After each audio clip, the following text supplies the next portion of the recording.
Alright, hi everybody, and welcome to my Saturday live stream, getting back to Dream Daddy. And today we are going to be doing a new route. We finished off the Robert route last time. If you guys didn't see that, of course, you can check out my live stream sessions playlist. But today I'm going to be going for Damien, as the title implies, the vampire dad. So, for those of you who are coming into the live stream, I'm assuming that you have hopefully at least like seen the previous one and you know what's going on, because I'm not going to be starting from the beginning. So we're going to be hopping right into when I make like my dad book profile. So I've already made a new dad, so we're not going with Chad Chattingtoe this time. I'm going to leave a little bit of a surprise. So I have my save file, so let's go ahead and load that up.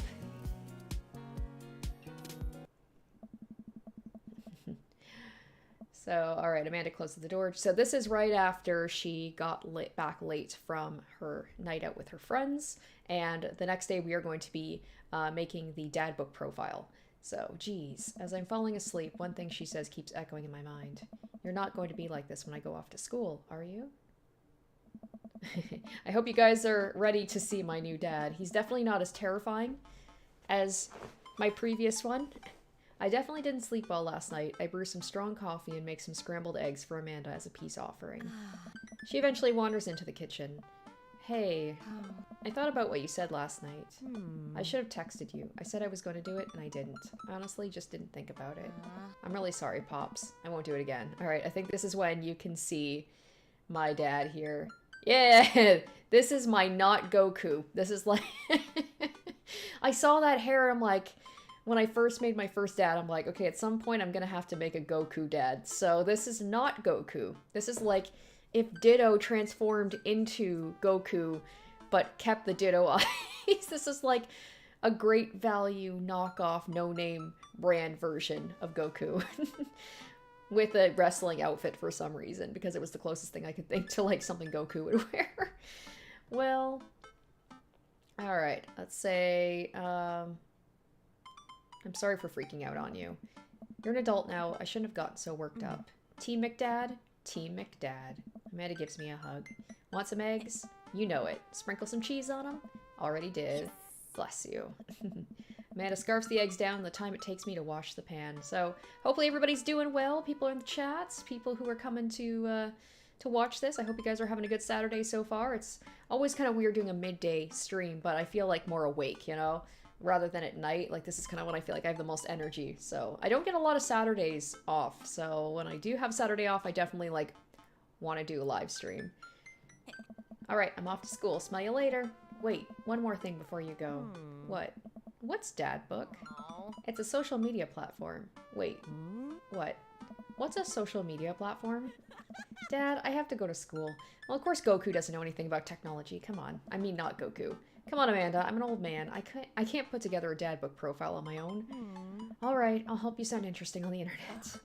Amanda spends the next couple of minutes setting up my profile in Dad Book, which, as it turns out, is a place where dads can get together and talk about fatherhood. I've said in my previous live stream and my Let's Plays of this that for a game that came out in 2017, it's still pretty relevant. Like, it doesn't feel like it's that dated, except for the Facebook thing. Because, like, who goes on Facebook? I guess it's only appropriate that only dads go on Facebook, because the only people I know who are on Facebook these days are, like, all of my friends with kids who just post pictures of their kids. No shade, but... And, like, all of my older relatives. Alright, Pops, we gotta fill out your profile. Let's get some likes and dislikes. Alright, here we go. This is always fun, doing the dad book profile. So, because I am going to try and appeal to Damien, I'm guessing we're gonna go with the opposite with Robert. He was kind of like the tough, gruff guy. And with Damien, he's kind of more like, kind of goth and sensitive, I imagine. On a Friday night, you're most likely to polish and sort my coin collection, Netflix and grill, fall asleep watching the History Channel, torment my children with dad puns, sink into blissful oblivion, aka sleep. Maybe that's a Damien thing? If you had one thing to take with you on a desert island, what would it be? My trusty grill, the lost shaker of salt, Castaway on DVD for instructional purposes, a boat, obviously. I don't eat anything, my survival skills are trimmed. I don't even know if, like, the dad book profile thing has anything, like, if it really matters, but Let's say the Lost Shaker of Salt. What are your turn-ons? Strong dad arms, tennis shoes with long white socks, a well-manicured lawn, street smarts, top-tier girlmanship, and comfortable with okay, I'm gonna definitely say comfortable with crying because I feel like Damien is the most, like, sensitive of them. What did you want to be when you grew up? A technical writer for manuals and instructionals, a salty boat captain, a pro skater who's also an astronaut, a good father, or the president of space. I can't really see him saying any of these ones, so I'll just say the president of space. What is your favorite movie genre? War documentaries, Sean Connery's entire filmography, anything on Laserdisc, romantic comedies. Okay, it's gotta be whatever will make me cry, so we're gonna go with that. What's your ideal date? Napping together, doing a 1,000-piece puzzle together, eating a healthy dinner at 4 p.m., trying to geocache but getting hopelessly lost, arson, being emotionally vulnerable. What do you never leave home without? It's funny, like with the last time with my last character, Chad Chaddington, who was just like the wimpiest looking guy ever, and I made him all tough on Dad Book because I want to appeal to Robert, which is the exact opposite of like what he looks like. With me, like Goku is, or not Goku, is like going to be a super tough guy who's more of kind of like a Craig, but I'm making him super sensitive. Alright, a sensible cardigan, my sick vape, my book of word jumbles and a pen, a cool knife, my cripplingly low self-esteem. I frequently forget my phone, keys, and wallet at home sometimes. I'll pick that one, sure. I spend a lot of time thinking about conspiracy theories, how proud I am of my child, potential ends of the world, if I'll ever be able to love myself as much as I love my grill, when I can get a cup of coffee, and lawnmower modifications. Let's say potential ends of the world. Profile complete. See? That wasn't so bad. Yeah, that was actually kind of fun. I could totally spend all day on here just looking at people's profiles. You should message one of them, or more than one of them. All of these dads seem pretty interesting. Okay, I promise I'll make some friends. Amanda gives me a hug. Go get him, Dad. Welcome. You've got... Alright, and I already know which dad I'm going after, but let's check out the profiles anyway. It's been a while since I've checked out the profiles, and they're fun to read. But first, let's see Dad Manda. Hi, not Goku. It's me, your dear old friend from way back in the day, Dad Manda. I'm delighted to see you've signed up for Dad Book. They've recently added this exciting new messenger service, so you may find yourself receiving messages from other dads like myself. Take care not to miss them. Alright, so let's check out Craig first. Dad of 3, business entrepreneur and fitness enthusiast. Juggling, work, family, and fitness is a tough gig, but someone's got to do it. On a Friday night, you're most likely to get one last good cardio session in. If you had one thing to take with you on a desert island, what would it be? A box of energy bars. What are your turn-ons? A sub 6-minute mile. What did you want to be when you grew up? Beer pong world champion. What is your favorite movie genre? Buddy cop movies forever. What is your ideal date? Scaling a huge dangerous mountain for fun. What do you never leave home without? An extra tube of energy gel. I spend a lot of time thinking about my mile time used to be so good. What happened? Have I peaked? No offense to Craig. He's hot, but he sounds incredibly tiring, literally. Like, it would be very exhausting to be around him because he would just want to run all the time. That's not my style. Matt was, when I got this game and I just played it for myself, Matt was the first one that I actually dated, and he has a soft spot in my heart. Like, I really like his character. Alright, avid music enthusiast, passionate coffee drinker. You can find me most days selling bean juice over at the Coffee Spoon, or hanging out at the park with my amazing daughter. Hit me up about 80s no-wave music. On a Friday night, you're most likely to perfect my cold brew setup, one drip at a time, baby. If you had one thing to take with you on a desert island, what would it be? Find tunes to pass the day away. What are your turn-ons? Multi-instrumentalism. What did you want to be when you grew up? A barista, weirdly enough. What is your favorite movie genre? Shit with subtitles. What is your ideal date? We go to the animal shelter and seriously consider adopting a cat. What do you never leave home without? My headphones, both in-ear and over-ear, just in case. I spent a lot of time thinking about where did writing commas into song titles come from and where did it go? Did we all just agree that it was a bad idea? Like, he's definitely a hipster, but, I mean, that's not bad. Ugh, Brian.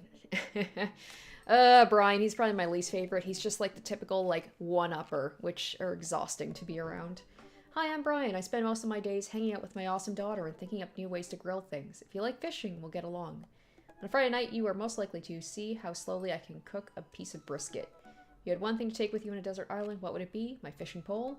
What are your turn-ons? A keen understanding of steak cuts. What did you want to be when you grew up? A fireman. What is your favorite movie genre? Romantic comedies.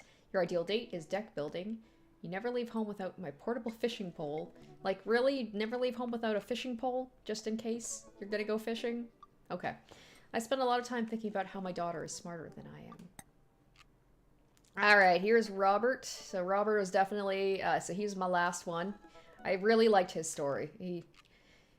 He definitely, it was just like the end was like, oh, it got to me. Okay, when the internet gains sentience and decides to destroy us all, you know it'll use this information against us, right? I love the idea that, like, Robert is really into conspiracy theories and he doesn't trust things, and yet he has a dad book profile, especially knowing now that, like, Facebook, it basically takes all of our information and sells it to, like, other companies. It's just like, really?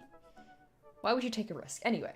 On a Friday night, you're most likely to make a deal in an alleyway, have it go badly. Who's the cop? Was it Giacomo? I trusted Giacomo. You had one thing to take with you on a desert island. Gun. I just love that answer. What are your turn-ons? Don't talk to me. What did you want to be when you grew up? Grifter. What is your favorite movie genre? Italian neorealism. What's your ideal date? Grave robbing. What do you never leave home without? At least 4 knives. I spend a lot of time thinking about, you ever really look into a rabid animal's eyes? Alright, here's my boy Damien. Hey. How do you do? I have finally decided to join this information superhighway. I'm not entirely sure how this works, but I will try my best to understand. I love long strolls through graveyards and spending time with my son. If you would ever like to chat about the latest in Victorian fashion, the inevitability of our own demise, or black cats, please send me a letter. You know this dude's got a cat, right? Robert had a dog. He's totally got a cat. Black cat, come on. On Friday night, you're most likely to listen to true crime podcasts while I taxidermy my newest specimens. I agree with the first part of that. If you had one thing to take with you in a desert island, what would it be? A coffin. What is your turn-ons? Pronouncing bosom correctly. What did you want to be when you grew up? A bat. What is your favorite movie genre? Foreign art house horror.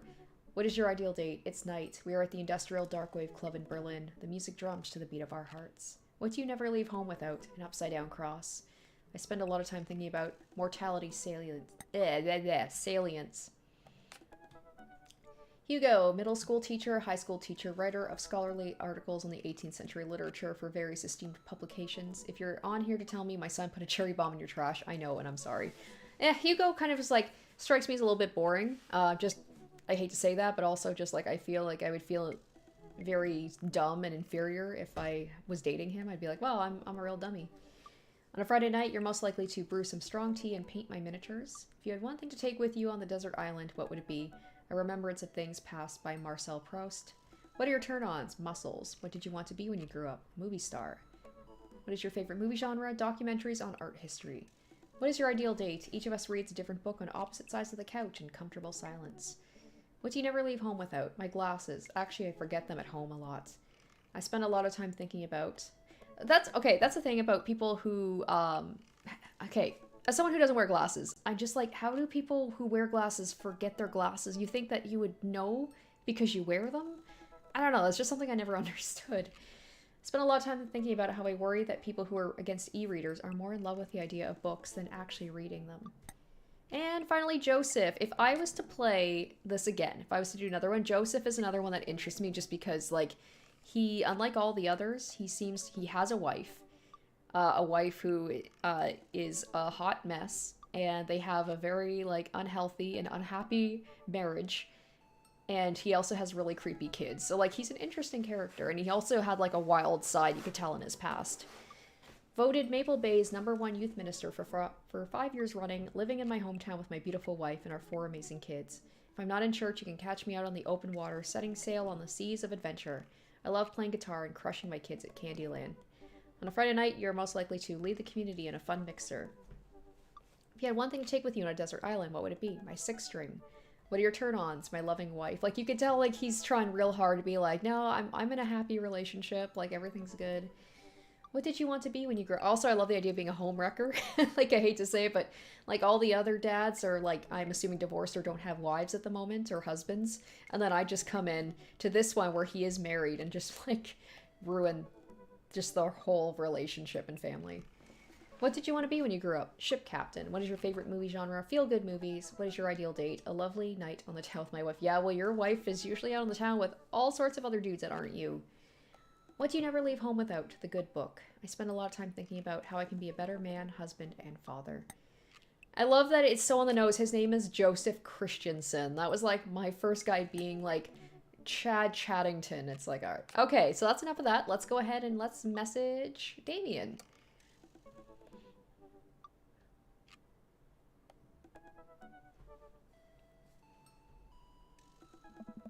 Damien seemed really interesting. A little odd, but interesting. I think I should hang out with him to get to know him a little better.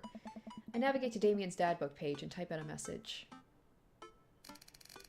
Hey dude, you seem cool. We should hang out sometime. I don't think he'd appreciate being called dude. Maybe sir. I sit there for a minute before I see that Damien's typing. But then he keeps typing. And typing. Man, is this guy writing a novel? I leave the computer to make some coffee. And he's still typing. I sip my coffee and the computer finally dings. Not Goku. I must confess my excitement to be receiving your kind letter for, as you see, I do find myself available to enjoy your company. I must ask for your forgiveness, however, as I believe our first meeting did not paint me in as gentlemanly manner as I would have liked. Oh, whoa, there's more. Do you guys have, like... Do you guys have those friends who, like, will send you, like, 6 messages back to back? I definitely have some, and it's just like, could you not have condensed that into, like, one message? Oh, no! Ah, shit, I didn't read that. Okay, hold on. Oh, no. Hold on, is there, like, a chat log? Oh, there isn't. I'm so sorry, guys, I missed that. Oh, I'm sorry. No, I can see the chat. I'm sorry, guys, I got caught up in the story. Hi to people in the chat, hello. I can see it, don't worry. I was just very interested in those profiles, apparently, and making my dad book profile. Amanda pops out of her room, her eyes are a little puffy, almost as if she'd been crying. Hey, are you alright? Oh, yeah, totally, I'm cool. I just found out that the succulent I've been watering and singing to for the past 3 months was actually made of plastic. Even the dirt was fake. Oh, honey, not Goku cracks me up every time I see him. Are you sure that's all you're upset about? You have to tell me what's actually wrong. I'll just say, I'm so sorry about your plant. Because not Goku is not very good at emotional stuff. I can buy you a new one if you want. A real one this time. Oh. That's sweet, but I rescued that plant, and now that I know it's fake, She clenches her fist with determination. I think this was a different answer than she gave last time. I'm still gonna love it no matter what. Is that what being a parent is like? Yes, sweetie. Make sure it gets into a good college. I'll change the subject. That's what not Goku would do. Can you help me with something? Dad, for the last time, I'm not popping your back pimples. Ew. No. Can you interpret this for me? I turn the computer to Amanda and she squints at Damien's message. I just don't understand net speak. Like, is this how you kids communicate with each other now? Oh, totally. This is the hot new thing. Oh, God. Yeah, this is the one thing that I find that this game is, like, aged with, is the whole Facebook thing. Even in 2017, I feel like Facebook was not really popular with younger people, I'll say. This is the hot new thing. See, Dad? Kids go over saying LOL and LMAO or whatever and decide that what they needed to do was bring it back to the 1800s. So what do I do? Where's your pen and quill? What? Yeah. Did you forget to unpack the pen and quill? Dad, how will we address the nobleman in regards to your upcoming debut? Oh my god. How do you say that word? I know what it is. Debutante ball? That's not how you pronounce it. That's not how you pronounce that word at all. Okay, now I know you're messing with me. Father, without a proper chaperone, you'll never end up with a suitor worthy of our land. Or our dowry. Or... So you read Pride and Prejudice for school one time, and now you're reciting things you know about back to me, aren't you? Like, the first 5 pages, then I read a review of the movie. Still got a B, though. Great, so what do we say to Damien? I got this. Amanda reaches over to me and types on the keyboard. Okay, we can see his messages, because I totally skipped them! Yes! Sure thing, dude. Regards, not Goku. Well, at least she said regards, I guess. Well, I suppose that's that. I just love the idea of, like, Goku, like, not Goku, I imagine him as kind of dumb, and he's probably going to see the most, like, intellectual person other than Hugo. I make the short walk over to Damien's house. Well, I guess you can't really call it a house. It's more of a manor, a state. The Gothic architecture looms above all the other homes in the cul-de-sac. Nice house, damn. I walk past a couple of gargoyles guarding the front door, and look around for a doorbell. There doesn't seem to be one. I pull the large, ornately carved bat's head, door knocker back, and a hollow sound echoes throughout the house as I strike it against the door. I wait several moments before the door slowly creaks open. It's a little creepy, but I enter the home and take a few steps into the foyer, noting the oil portraits of who I assume are dead relatives hanging on the wall. Alright guys, I think... Oh! Well, this is a lot to take in. So I guess this is our first date. As I'm admiring them, the front door slams shut behind me.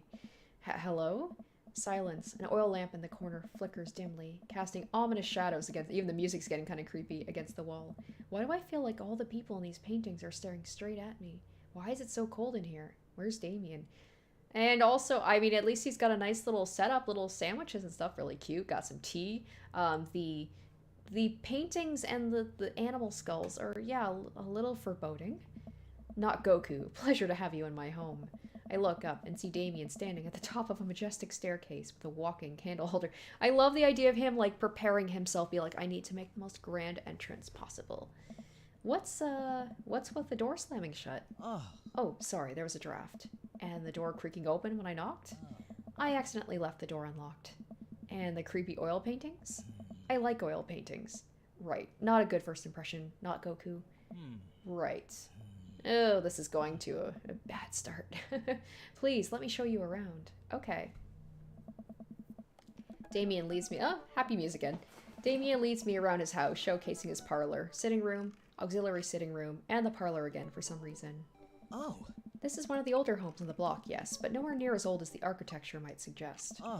Through extensive renovations, I have been able to craft a residence that is both historically accurate to the Victorian period and equipped with the amenities of any modern dwelling. Well, I'm glad that you don't have Victorian, you know, like plumbing and stuff. I can't imagine that would be great. We walk past a door covered in bumper stickers, caution tape, and a black parade poster. Did they listen to My Chemical Romance in the Victorian era? That's gotta be, yeah, my son's room. You know how the rebellious teenage years are. Onward, onward. There's more to see. That's another thing, too, is, man, like, that references to, like, My Chemical Romance and stuff. I'm like, are they still kicking around? I was never really a big fan of them, but, like, 2017? I was like, I feel like they were really popular in kind of, like, the early aughts, you know? Like, the early 2010s. We reach a door at the end of the hall that Damien opens with a flourish. And this is the library. Sunlight streams in from floor to ceiling arched windows. The walls are lined with packed bookshelves and even more books that are scattered all over the period-appropriate furniture. Damien is clearly really proud of this room. Look out the window, look at the butterflies, pick up a book. That's, well, I mean, the butterflies are kind of the first thing I notice when I come in here. Oh, he liked that. Well, I mean, he obviously put a lot of effort into it. It's like the focal point of the room. I'm sure he'd appreciate me looking at it. I walk up to the glass display of pinned bugs on the wall. It's pretty impressive. Nice bugs. I pin them all myself. Maybe I could show you how sometime. I'm concerned I would stick the pin right through my finger. Ah, the pinner's gambit. Is that a thing? No. Alright, let's look out the window. Okay. I walk to the window and am greeted by a beautiful view of Damien's backyard. It showcases a beautiful view of the rest of the cul-de-sac. Hey, I can see Craig on his lawn. He's doing push-ups with his daughter on his back. Damn. He sees me and waves happily, doing push-ups with one hand now. Damn. Did you know that Victorians spend at least 20 hours a week gazing longingly out of the full-length windows? Wait, really? He's just spying on Craig, come on. No, but Victorians did appreciate telling a good joke. I'll pick up a book. You know, not Goku. In the Victorian era, there was some controversy surrounding reading. Many people thought the more tawdry novels would encourage youth into a life of crime and would cause too much of a distraction from work and school. I pull out a book at random and examine the worn cover. Opening it, I turn to a random page and read aloud. Naruto Oh! Oh! Oh! Well, Naruto struggled against the chains that Sasuke had bound him with. Shirtless and out of breath, he looked up at Sasuke. Sasuke smirked, unbuttoning his ninja pants. Okay, I really hope that that's his son's, like, fan fiction, and that Damien's not reading that. Oh boy. Oh boy. I love... Oh my gosh. Okay, I think that's enough. Oh, Damien, is that yours? Oh no, my dude. Oh no. You know, everybody's allowed to read a little bit of fluff, but... Damien snaps the book shut and puts it back on the shelf. That's a rare book for my private collection. So it's Damien's. Oh boy. Please, will you join me for tea? I don't know if it's worse if Damien wrote it or if he's just reading it. I imagine. I mean, Don't get me wrong, I read my share of lemons on fan fiction when I was in high school, but that was high school. Oh man. I follow Damien to his sitting room, where finger foods have already been set out upon a beautiful tiered silver tray. I take a seat on one of the high back chairs as Damien pours and serves me some tea. I can't believe we're having a high tea. I never thought I'd get to do this. Damien smiles to himself. What? It's a common misconception that high tea refers to the wealth or class of the people enjoying it, when in fact the high refers to both the later time of day that the working class had to enjoy tea, and the height of the tables on which they're served. Oh, my dear friend, we're currently enjoying afternoon tea. That's informative. Well, I'm learning stuff. I didn't know what high tea meant, so there we go. Damien takes a seat next to me and serves me a tiny sandwich. Okay, your home is really impressive. Are there a lot of goths in Maple Bay? I like your cape.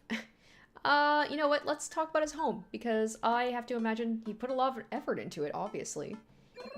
Oh, look at them eggplants. He loved that.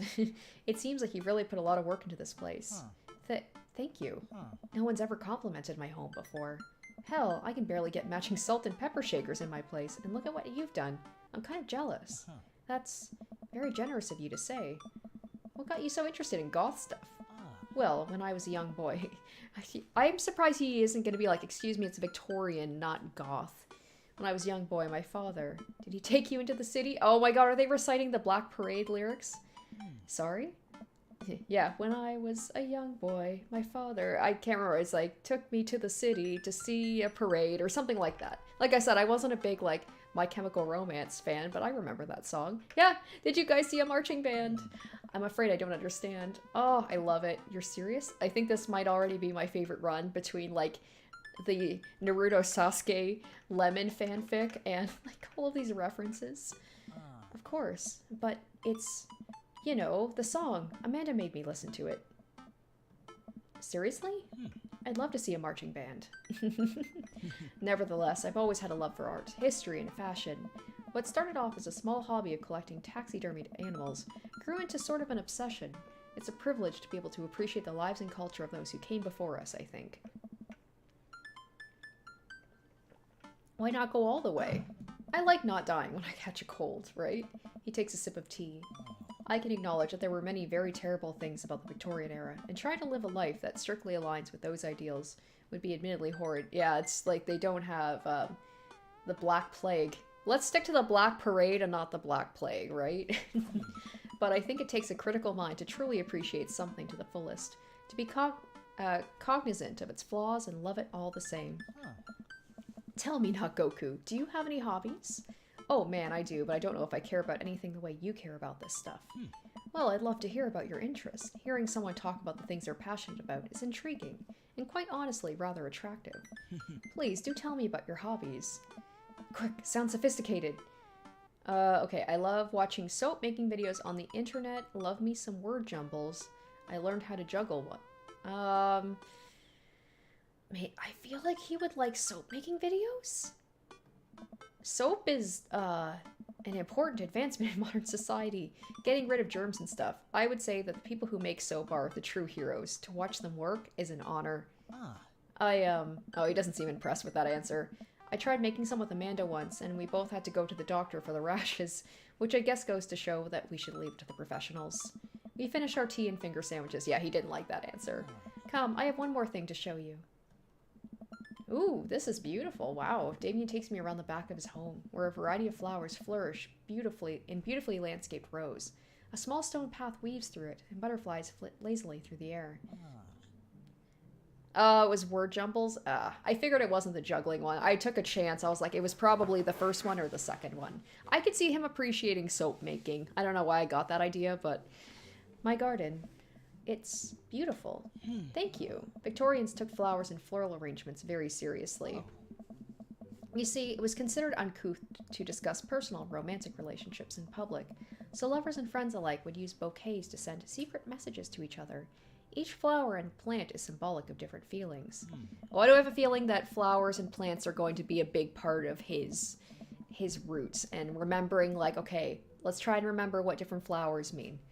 Even more interesting is that one flower could mean different things depending on the other plants it was paired with. One had to be extremely careful, as even the style in which the ribbon was tied around the bouquet affected the message. Damien leans down and plucks a gorgeous bright orange flower off of a vine. Lilium bulbiferum, the orange lily. What do you think this one means? My loins are ablaze, thou art the tightest, or 3 cheers for sweet revenge. Okay, can I maybe get some help in the chat with this one? I literally have no idea. A lot of these answers, I feel like they're pretty obvious. This one, not at all to me. And the last one, I was just like, oh, I'm gonna be taking a chance here. I'm gonna say either the first or the second one. I don't think he'd be talking about revenge. Thou art the tightest. I'm assuming tight as in, like, you're cool. Like, hey, we're tight, you know? Like, not the other way I could be interpreting this as. I almost feel like my loins are ablaze is a little bit too forward. Oh, okay. All right, so thou art the tightest. All right, let's go. There we go. Thank you. Because I was debating about doing that one, but I wasn't sure. The orange lily is actually symbolic of pure hatred. Oh, okay. Well, and that's precisely why floral arrangements is so challenging. So good to know. Apparently orange lilies are about hate. Like, I didn't think flowers could mean anything negative, except maybe like poisonous flowers. Are lilies poisonous? I know certain flowers are poisonous to cats, but what is your favorite type of flower? Snapdragons, honeysuckle. Like, these answers are so vague. I don't know.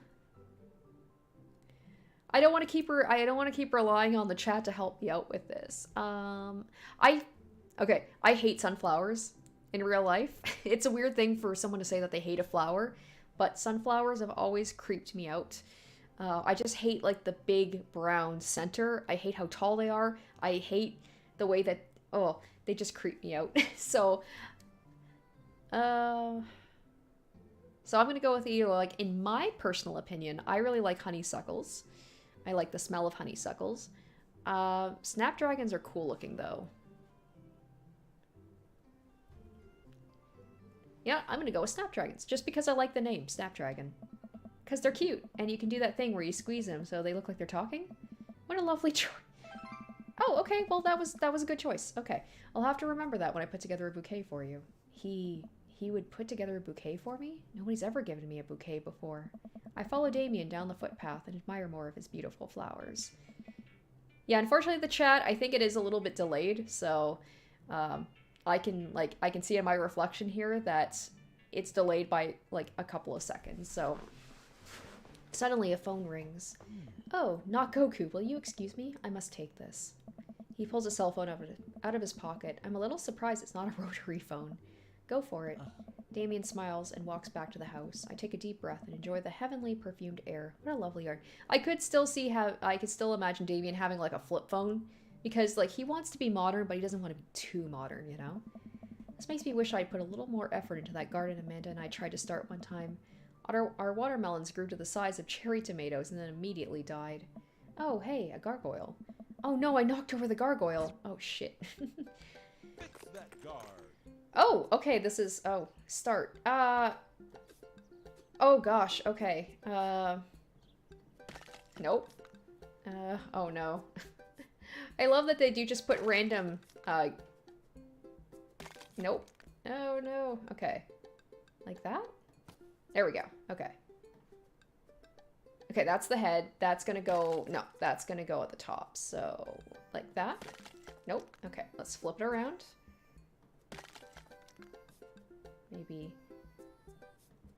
Maybe the head, I don't know. Oh no, gosh. Why am I so bad at this? Oh, can you, okay, there we go. I just had it slightly off center. You gotta be really precise again. About this, I guess. Oh gosh, I just need to put the head on.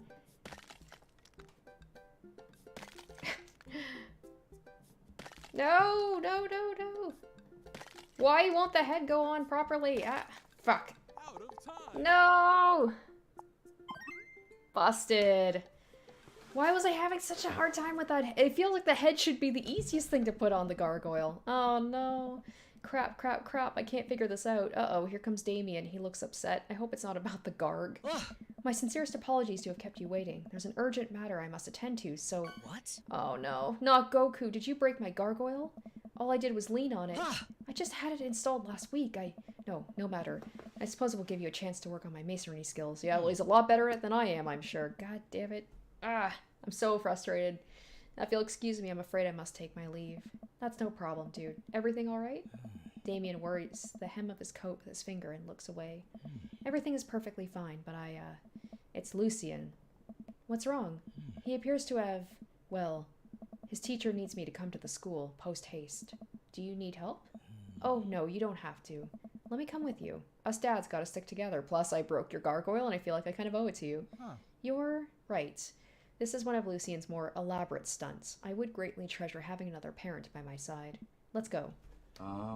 Yeah, I feel sorry for Hugo. Hugo and Damien, the two dads who have, like, shitty kids who pull pranks and just do dumb stuff. Damien and I walk into the school and are immediately greeted by an anxious-looking Hugo. Hey, Damien, you're here in record time. I wouldn't miss it for the world, dear friend. Wow, whatever it is, it doesn't seem like this is Hugo and Damien's first time to my kids are in trouble rodeo. Well, the two of them have that in common, so I'm sure Hugo is a little understanding of it. What is it this time? This, Damien, you have to see to believe. Damien and I fall to step behind Hugo, who leads us through the busy corridors of the school. We pass by several classes in session, and I vaguely wonder if Amanda's around. Hugo eventually ushers us into a small boiler room with a flight of rickety stairs leading down into darkness. Watch your step.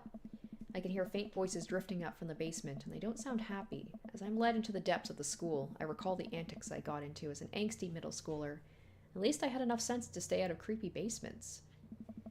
Oh, of course the two of them are together. The little shit disturbers. We find another teacher in a boiler room tucked away in the back of the basement. With him are Lucien and Ernest, Hugo's son. Lucien has a bloody nose. Thanks for coming. I can't make heads or tails of this. I look around the scene of the crime and see a bunch of bricks and some masonry tools scattered around. What happened here? Ernest punched me. Lucien tried to kill me. The room falls silent. I was not trying to kill you, dumbass. I was just trying to build a brick wall around you and see what would happen. You promised me there was wine down here. You tricked me. I'm just surprised, like, a middle schooler or a high schooler is, like, would be interested in wine. Guess he's fancy like that. Whoa. Wait a second. Lucien, did you try to cask of Amontillado Ernest? I'm neither confirming nor denying that. I know that, I don't know if it was back in the Victorian times, but back a long time ago, where they would seal people up in, like, castle walls as a way of, like, killing them, like, sentencing them to death. I don't know if this is, like, the same thing. I turned to Damien and whispered to him, What's the cask of Amontillado? It's a classic Edgar Hour. Oh my god, Edgar. Let me just take a sip of water. Apparently I'm tongue-tied today. My goodness. It's a classic Edgar Allan Poe short story where a man gets his enemy drunk, lures him down to his cellar with a promise of wine of a fine vintage, and then buries him alive behind a brick wall. It's a lovely story. So, wait, Lucien, you tried to do that to him? See, people? You gotta be careful, you know, the youths, they're so affected by everything. You think it's video games? You think it's video games and stuff and violent movies that are causing people? No, it's books, apparently. It's books from, like, the 1800s, 1900s. So wait, Lucien, you tried to do that to him? I was curious to see how it would turn out. I wasn't actually going to leave him there. What was the thought process here? That Ernest was just going to sit still while you slowly built a tomb around him? Well, it worked for like 20 minutes because he's an idiot, but then he realized I had lied about the wine. And you were cackling maniacally. That sort of tipped me off. Ernest, 20 minutes? Dad. What? It took you 20 minutes? Son, we just did an entire 2-week unit on the cask of Amontillado, and it took you 20 minutes to realize Lucien was leading you into an elaborate ruse? Did you even read the story? It's amazing that Hugo, being so smart, has such a dumb kid. I read the first 5 pages and then read a review of the movie. Whoa. That's like Amanda. It's only 5 pages long and there is no movie. Ha, yeah, you're right. I paid Lucien to read it for me. Actually, he didn't even pay me, so when you think about it, this was me teaching him a lesson. Damien and Hugo both have their heads in their hands. I'm the only one with a good kid here, apparently. You guys are always telling me to engage in the literature, and I did. I don't see a problem here. Alright, I'm filing this under what the hell. Don't do whatever that was again. You two are both suspended for a week. Ernest and Lucian high-five. The teacher starts to stomp up the stairs. Hugo, I'll cover your class. Take your son home. Mr. Bloodmark, you too. Thank you for your mediation.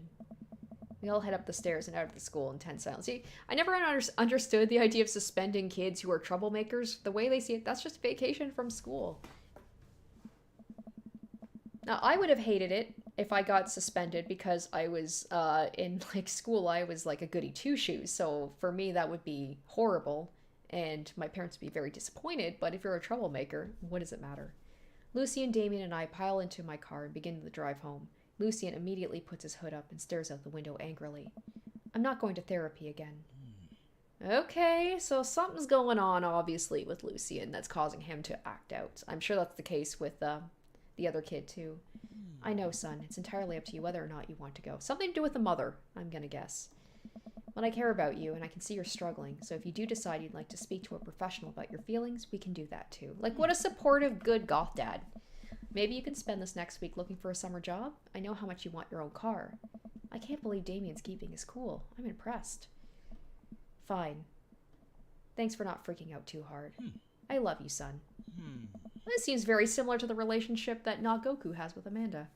Lucian continues staring out the window, just supportive and, like, understanding of feelings. I love you too. We spend the rest of the drive in relative silence. I'm sure Hugo's a little jealous. He definitely doesn't have that relationship with his son. The moment we pull into the driveway, Lucian hops out of the car, slams the door, and runs inside. I didn't expect to have that conversation in front of you. He and I have a lot we need to work out. It's all right. And all the things considered, Lucian's bricklaying was pretty good. So there's your silver lining. He can fix the gargoyle I broke. There is that, yes. Okay, he's probably really just going through a phase. I really admire how you handled that. Does that kind of thing. I'm going to say I admire how you handled that. You were a lot more diplomatic with him than I would have been. I just want what's best for him, and I don't think yelling at him would do either of us any favors. It rarely does. You're a good dad. There we go. That makes up for my failure of breaking the gargoyle. See you around soon?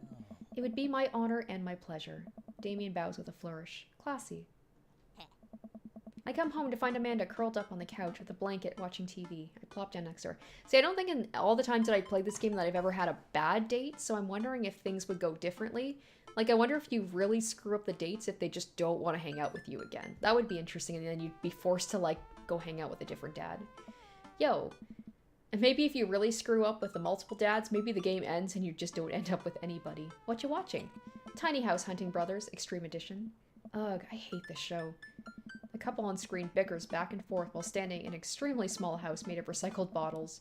The Tiny House Hunting Brothers watch them with bemused expressions, both of their heads touching the low ceiling. This feels almost more relevant now because basically tiny homes are just all that people can afford. A lot of people can afford right now, and a lot more people are doing tiny homes or like living out of their vans or like converted buses and stuff because houses are ridiculously expensive. But my parents love watching like house hunting shows, and I can't stand them. I agree with the not Goku here. I told you I wanted a 2-bed, 2-bath, shabby chic cottage. This house doesn't even have a bathroom.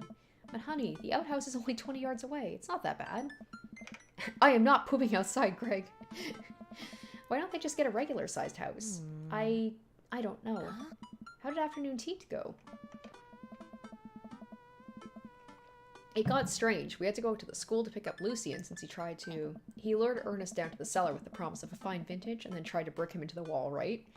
How did you know that? Has everyone read the story except for me? Lucian livestreamed the entire thing.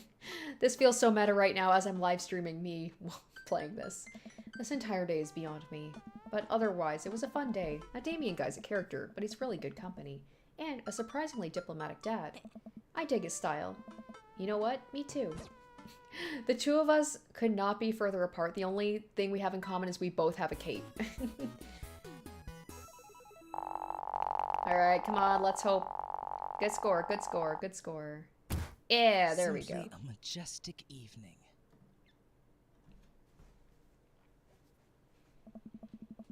While I'm doing my afternoon word jumbles, I hear the mail truck pull up through the cul-de-sac. I wonder if we got any coupons today. The nice mail person slides a couple of letters and a large yellow envelope through the slot. It takes a couple of tries for them to get in. Hey, my coupons. I take a closer look at the large yellow envelope. Excuse me. It is water. Just because I'm stumbling over my words it does not mean that there's something that is suspicious in here. That's just me reading a lot of the time. I lightly knock on Amanda's door. She probably has headphones in. Amanda? She yells through the door. What? I have something for you. I'm kind of busy right now. Can you come back later? Okay, just thought you'd want this big old envelope we got from HIA. Immediately, Amanda pushes her door open. Horn Institute for the Arts? I mean, if you're busy, I can come back. I mean, I already know what happens here, so it's kind of like anticlimactic. Climactic. Maybe it's not just water in here. Father, please. I hand her the envelope, which she tears open with her teeth. I'm gonna blame it on the fact that I was doing some recording before, so I feel like I'm all, like, tapped out on reading. That's probably bad for your teeth. She doesn't seem to hear me and spits out a piece of envelope. She pulls out a letter and unfolds it. And? The suspense is killing me. This is her dream school. Amanda's face is unreadable. I can't believe this. Oh, honey, it's okay if you didn't. I got in. Oh, I got in. Amanda tosses the letter and gives me a big hug. Congrats, sweetie. That's amazing. I'm so proud of you. She pulls away and looks at the letter again. Oh my god, I really can't believe I got in. Well, of course you got in. You're a great student, you nailed the interview, and your photography is incredible. Wait, Dad? I know this one's really expensive, and it's so far away. I think for a moment. HIA was one of the more expensive schools Amanda applied to, but I know she's had her heart set on it for the longest time. It'll be tough, but we're gonna make it work. Really? Of course. Amanda hugs me again. Thanks, Dad. Okay, sweetie, we're celebrating tonight. Dinner, your choice, wherever you want. Wherever? Oh, this is such a sweet moment. This always makes me a little, like, choked up. I just love their relationship. Amanda and I walk along the bayside, tearing into our foil-wrapped burritos from a nearby food truck. He could have chosen anywhere in Maple Bay. Cost was not a determining factor, but he's probably like, at the same time, this school's really expensive, so I'm glad that you didn't pick somewhere really expensive. Please, Dad, you know I'm a simple gal. Just give me a Rito with a view. I can't say I'm mad. Amanda and I sit on a patch of grass and watch ships sail lazily through the bay. And the dorms are right near a bunch of cafes, and there are all these galleries nearby, and there's a discount if you bring your student ID, and... Amanda, slow down. You're gonna choke on your burrito. I know, I'm just excited. Did I mention that students get their own studio space once they're seniors? And we get all the professional photo editing software for free? It's nice to see Amanda so enthusiastic about HIA, but I wish she wouldn't do it between bites of her burrito. I thought I taught her to chew with her mouth closed. I wonder who my roommate's gonna be. You take a survey online and they match you with someone with a similar major and interests. I bet we're gonna be best friends. Craig and I were. A good roommate can be a lifelong friend. But don't even get me started on bad roommates. Oh no. I'm just kidding. We didn't have a bad roommate. Our only other roommate was a puppy Craig brought home one night. We spent a semester fabricating a story about our new foreign exchange student who had a really bad cough that sounded exactly like a dog's bark. Not to say that you can't have bad roommates, though. Carl ruled. Oh, they let you have animals in the dorms to get a note saying you need one. I bet I could forge one. I think I'd get a rabbit, or maybe a snake, or maybe both. Would the snake eat a rabbit, though? Oh boy, I think I'll leave all that up to you. I love how she's just like right in front of her father being like, I am going to fabricate having a service animal, which is not legal, and will potentially get her kicked out of this expensive school before she even started going. She's so excited, I don't want to disappoint her, but I need to be real for a second. So, you know I had that talk with Mr. Vega? He didn't tell you about the dumpster fire, did he? What? No. I don't want to put a damper on the good news, but I need you to knock it out of the park these last few months of school, okay? If you really want to go to Horns, we need that scholarship money. I know you can do it. Okay. I promise I'll try harder. I pat her on the back. Think you can handle a 14-hour drive to come home for the holidays? There's going to be some treacherous ice roads to cross. And don't even get me started on the paranormal occurrences. Well, it'll be worth it if I get to see you. My eyes immediately well with tears. Oh, Dad, don't cry. Look at these eyes. These eyes are incapable of crying. Sorry, I'm just very proud of you. You're all grown up now. You're such a good person, and I hope you know how important you are to me. Dad, stop. You're gonna make me cry too. It's too late, honey. It's happening. Dad, I can't get tears in my burrito. It's gonna make it taste sad. I pull Amanda in for a hug and kiss her on the forehead. Love you, kiddo. Love you too, Pops. That's very sweet. That's always such a sweet moment. Welcome. All right, let's... Dads. let's go... Oh, okay. Whoa. Let's go back here. Do we... Oh, Craig, he always messages me, and I feel so bad to deny him, but that's not who we're going for this time. We're going for Damien. And I'll make sure that I read all of the messages. He just sends so many. It's hard to keep up. I had a lot of fun hanging out with Damien the other day. I wonder what he's up to. I open up Dad Book and start writing him a message when Amanda walks in the door. Dad, you got a letter. Oh, is it from Grandma? No, it's from Damien. He definitely seems the type to send, like she said, like with a quill, you know, like send an actually handwritten note. No, it's from Damien. Whoa, can I see it? Amanda hands me a piece of old parchment, foiled into an envelope and sealed with purple wax. Damn, this dude goes all out. I pry off the seal and unfold the letter. In the most beautiful calligraphy, the letter reads, Dearest not Goku, I hope you'll find my continued correspondence endearing, rather than trying. One can only hope that my use of the slower, more traditional form of communication will showcase my sincere and earnest sentiment that I greatly enjoyed our time together. I write this hastily, under the warm embrace of excitement, fearful that I may misstep and speak towards something unwelcome. For now, I hope you might forgive my boldness. I will simply say your company has greatly occupied my thoughts. While the afternoon may have been derailed by forces unseen, your companionship helped a great deal, not only in the discipline of my child, but in the morale of my spirit, and for that I thank you. That said, not Goku, if you'll allow me, it would mean the world to me if I could enjoy more of your time. Perhaps a trip to the cinema followed by a moonlit stroll would be to your taste. I eagerly await your response. With great respect, G. Blood March. Wow. Amanda and I both look up from the letter. Wow. He's good. So, you gonna catch a movie with him? Yeah, I better message him on Dad Book and let him know. No, we have to... He wrote us a letter. We have to write it back, right? Amanda slaps my laptop shut. You have to write him back. A real letter. But my handwriting looks like two toddlers fighting over a crayon. Alright, honestly, people who are watching, how many people can still do... I'm not going to say calligraphy, because I feel like a lot of people have never really done calligraphy. But how many people these days can even still write in cursive? The only cursive I ever write is my signature, my name. I don't think I would be able to do it. I'm sure I could. The very basic. I don't think it would be good. It would be like he would describe. It would be like two toddlers fighting over a crayon. Dad, you have to. He wrote you a letter. That's so cool. Will you help me? I need to class this up. Because Amanda's real classy. Father, I was made for this. Here's what you do. Find tickets to a show you two will like, then enclose them in the letter. Oh, that's classy. Amanda and I hop onto my laptop and peruse showtimes. He doesn't seem like a romantic comedy type of guy. Oh, here's one. Vampire Crusade 2? Evil Never Dies. I don't know, that sounds kind of stupid.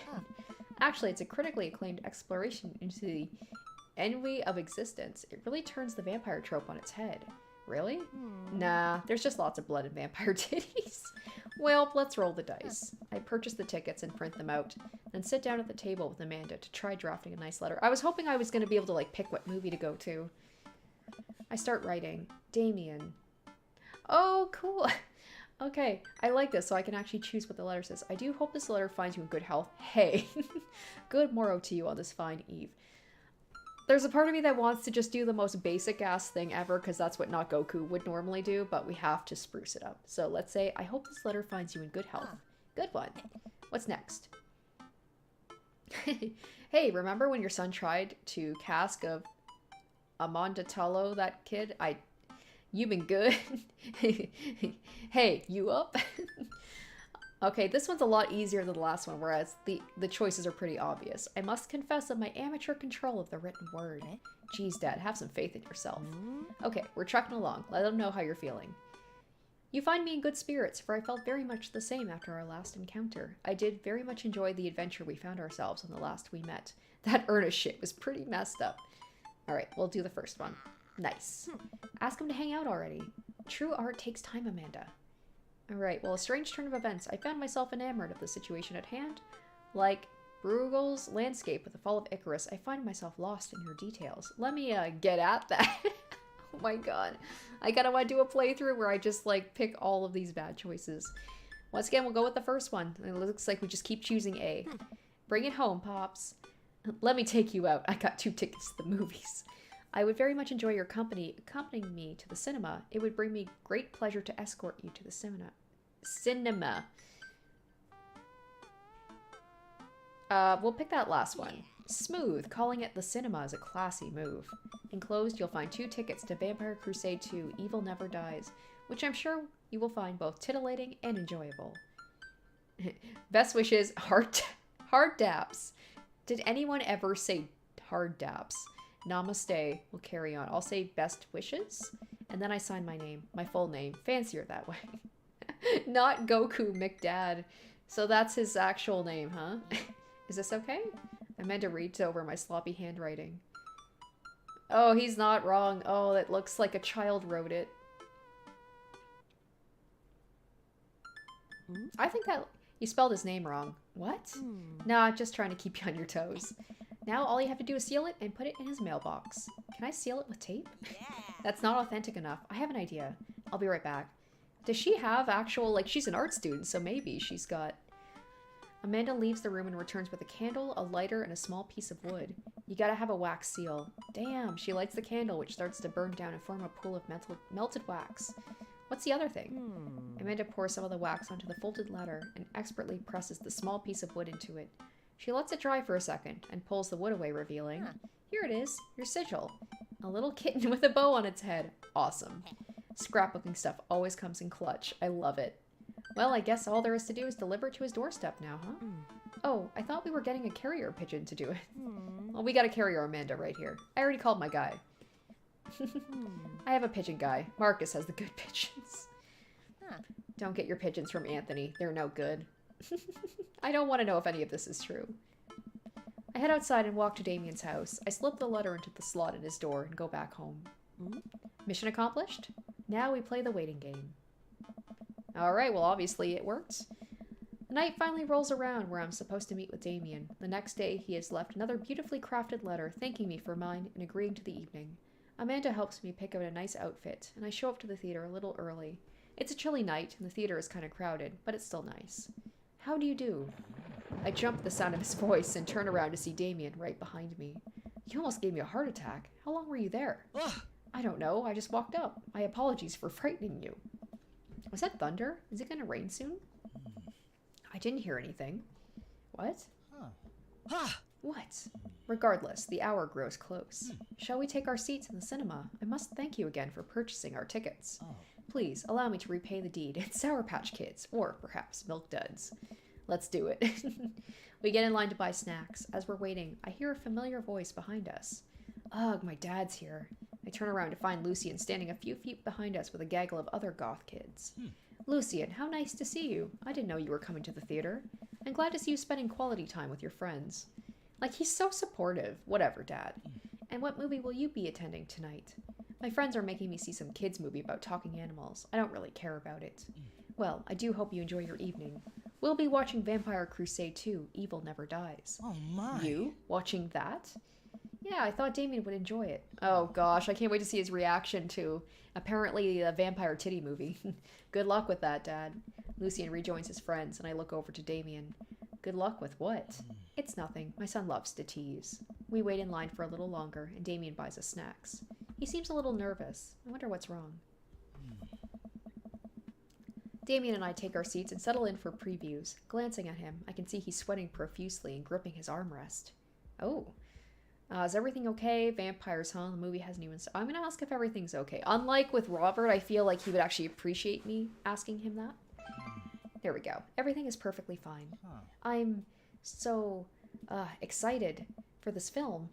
I'm a devoted patron of the arts, especially the scary arts. The scarier the art, the better. Do you have a favorite horror movie? Of course I have a favorite movie. Mine is Halloween Town. Terrifying. Oh, interesting. That's odd. I don't seem to remember Halloween Town being that scary. I would have expected him to bring up some sort of strange foreign horror film that I'd never heard of. Oh my gosh, what is this? Is he just really nervous about the date? Like, that's the thing, is I don't know what Damien's deal is. All these dads have to have, like, something up with them, right? And it's about going through that trauma and helping them.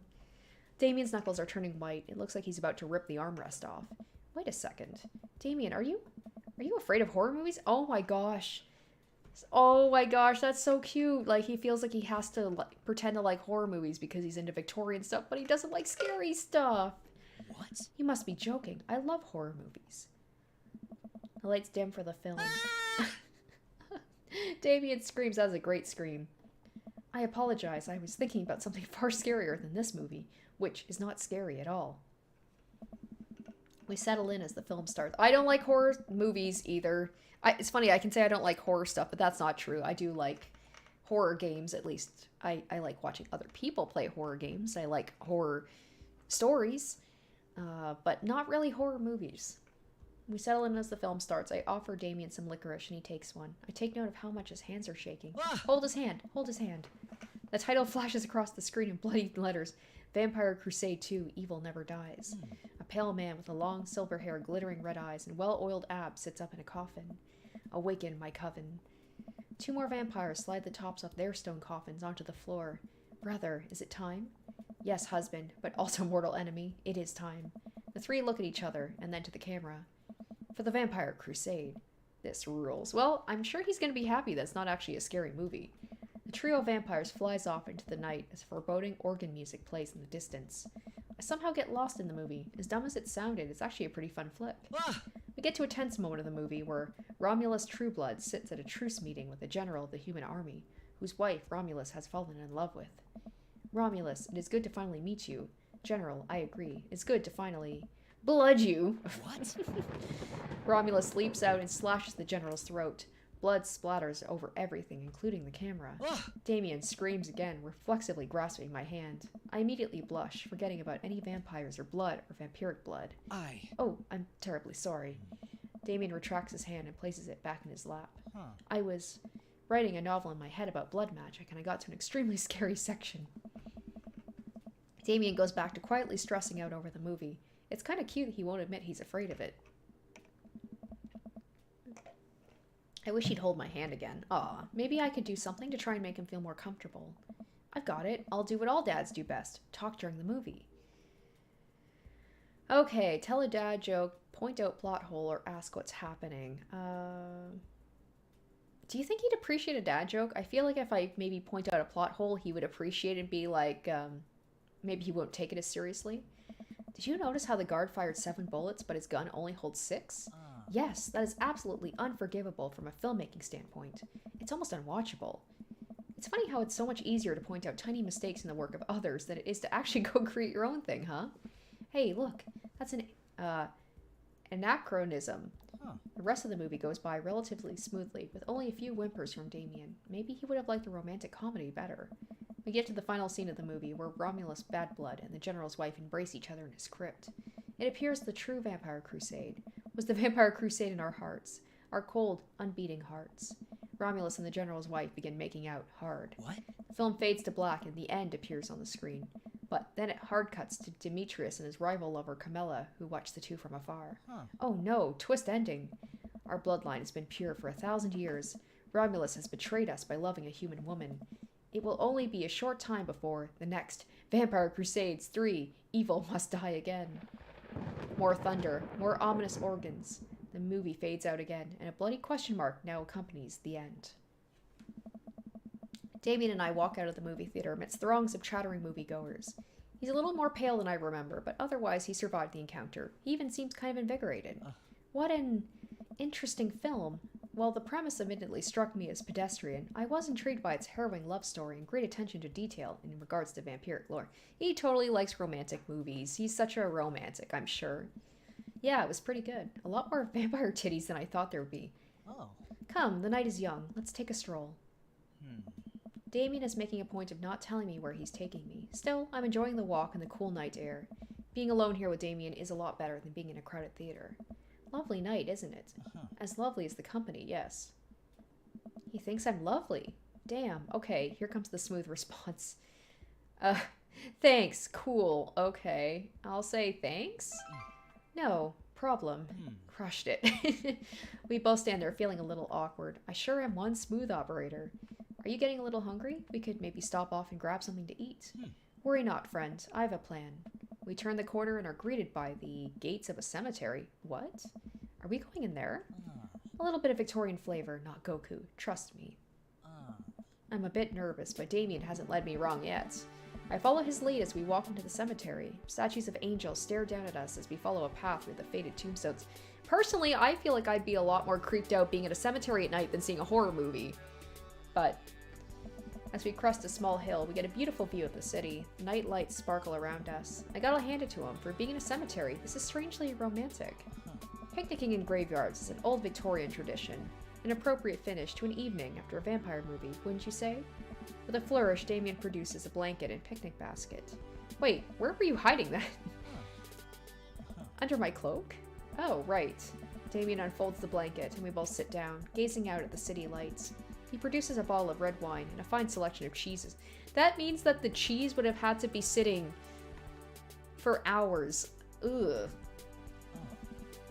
In the Victorian era, there was no public art galleries, parks, or botanical gardens to speak of. Once rural graveyards became a more popular alternative to church burials, they became the only place people could see beautiful plant life and fine sculptures. That makes sense. This is pretty nice. I have a question, though. How are you so okay with being in a graveyard? Yes, right? But you had trouble handling a scary movie. I wasn't... He sighs deeply. Okay, yes. I was extremely scared by that movie. I was not writing a book about blood magic in my head.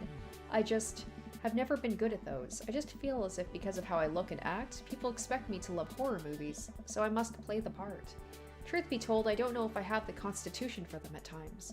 Damien, I'm so sorry. If I had known, I would have suggested another movie. It's quite alright. I actually did find myself enjoying this one, thanks to your help. Graveyards, however. I think there's something rather beautiful about death. Cemeteries are traditionally built away from cities, away from the realm of the living, and it keeps us rather separated from it. To acknowledge death and become comfortable with it, I think, gives us a certain intimate knowledge of ourselves. To sit amongst generations of those who came before us, to truly be alive in the midst of so much death brings me great comfort. Death helps me appreciate life, to savor every second. Well, that's one way to look at it, I guess. We sit and enjoy our food and wine. I don't feel scared anymore. I never thought I'd be comfortable sitting alone in a graveyard at night, but I actually feel very peaceful. Suddenly, it doesn't seem like we're alone. Off in the distance, I see a shadowy figure in the trees. What is that? I'm not sure. It noticed us. I'm paralyzed with fear as it begins lumbering slowly towards us, its shape taking a more animal form, more feral. I look to Damien for help, but he's just as afraid and transfixed as I am. I want to scream, but it's stuck in my throat. The creature is getting closer, moving faster. Wonder if it's Lucian, just trying to scare them. Woof! Oh. It's a dog, or it's a dog. As it That's Robert's little Boston Terrier! As it finally comes into the light, the friendliest, dumbest little Boston Terrier I've ever seen pulls its owner towards us. Oh my gosh, the dog trots over to Damien. Damien, and sniffs at his hands. Damien looks ecstatic. He ruffles the dog's fur happily. How would you not be happy? Little Boston Terrier coming to see you. So cute. What a beautiful dog. Hey. We both look up, not expecting to see. Thanks. Robert, what are you doing out here on this lovely evening? Hunting cryptids. It's funny, I know this because I did his last time. What? What? I didn't know you had a dog. This isn't my dog. I found her wandering in the streets. I put a leash on her and now we're walking around this graveyard together. It's totally your dog. I love that I know this because I played his route. Hunting cryptids. Damien and I share a look. May I give her a treat? Sure. Wouldn't give her the cheese, though. I shouldn't have eaten that cheese. Like I said, he's had it in his cape for hours. Not to worry. Damien reaches into the depths of his cloak and produces a small dog treat. What else is he keeping in there? In my mind, people that have dog treats at all times to give to dogs can't be all bad people. The dog laps up the treat and crunches away, tail wagging furiously. Damien continues to smooth down her fur. Thanks. My absolute pleasure. Damien shakes the dog's paw. Lovely to meet you, my friend. May our paths cross again. That just made me like Damien even more. Robert and his dog disappear into the darkness again. Damien stares after them. I didn't know you liked dogs. Victorians love dogs, actually. Most Victorian women of high fashion would always be accompanied by a small dog, such as a terrier or a Maltese. I think big dogs are nice, too. Yeah, man, dogs are cool. I do believe we've had enough excitement for one night. What say we make our way home? Damien hops to his feet and extends a hand to help me up. I gladly take it as my knees aren't what they used to be. He packs up his picnic basket and leads us out of the graveyard. As we begin the walk home, I take one last look at the cemetery. It really is beautiful. Like a proper gentleman, Damien walks me to my doorstep. Thank you, ever so kindly, for your company tonight. Damien, it was my pleasure. Not Goku. If you'll allow me, it would bring me great joy to offer you a token of my affection. Ah. Damien reaches into his cloak and pulls out a folded, monogrammed handkerchief. He presses it into my hand. Wow, thank you, Damien. I will use this to dry my tears for those I've lost. I can't wait to sneeze on this. I'm gonna wave this at passing ships. I gotta go with the first one. Yeah, a noble purpose. Damien shuffles his feet. I just want to say it's rare to find someone like you. Someone who's open to my eccentricities. It's nice to feel so accepted. Thank you. Damien gives my hand a quick squeeze. Damien blushes and hastily retracts his hand. I must take my leave. Good night. I love he's just so awkward too. Before I can say anything, he's gone. Huh. I unlock the door and step inside. Like a whirlwind, Amanda runs from the window and plops down onto the couch, trying to look nonchalant. Hey, Dad, what's up? Were you watching me from the window? No, I was just, Okay, yes. How was the movie? Lots of vampire titties. Told you. But as it turns out, Damien is scared. Wait, Amanda doesn't need to know that. I'll keep it between me and Damien. Scary cool. Yep, he's so cool, it's scary. Nice save, not Goku. Did you know graveyards used to be a place to throw parties? I think I'm misremembering that. Wow, that's pretty punk. Also, we saw a dog. Definitely thought it was a werewolf for a minute. How can you be so sure it wasn't a werewolf? How can you be so sure I'm not a werewolf? And how can I be so sure you're not a werewolf? Amanda's eyes narrow. I don't trust you. Nor I, you. We make intense, wary eye contact for a second. Anyway, I'm calling it for the night. Don't stay up too late, will ya? I'll try not to howl at the moon past midnight. I just love their interactions together. They just go with the flow. Alright, come on. That was a good date, right? I didn't totally blow it like last time. Oh, and... Are you familiar with the works of Corey Feldman? He S simply slayed in Lost Boys. S rank. Sweet. I don't think I've gotten an S rank yet in either of my my playthroughs of this. Well, it's been a long day. I'm just about ready to pack it in. After a few bites of ice cream from the freezer, I turn off all the lights and walk down the hall to my room.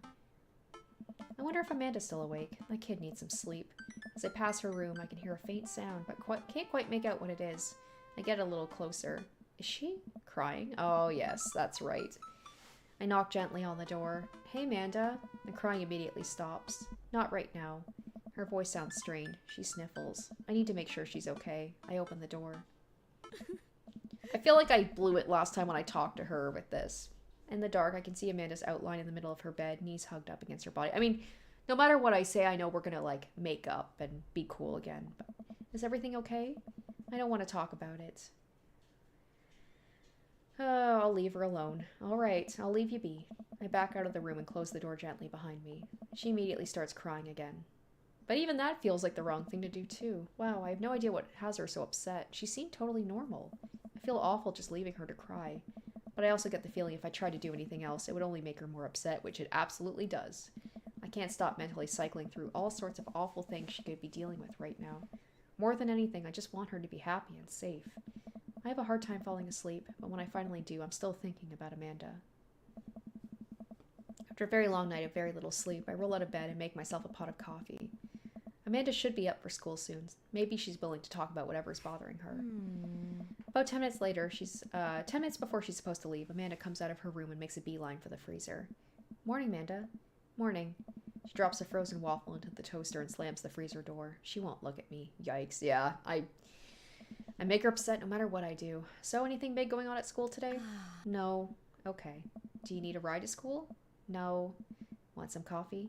Amanda pulls the toaster lever up and takes her still freezer-burned waffle out before it's finished cooking.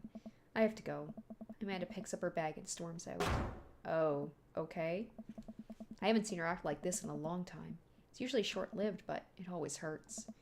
Hopefully this blows over and things are back to normal soon. That's just called having a teenager. I sit back at the kitchen table and look at a picture of Amanda and I hanging on the wall. In it, I'm teaching her to ride a bike. Her face is a mixture of excitement and pure, unadulterated fear. I remember how determined she was.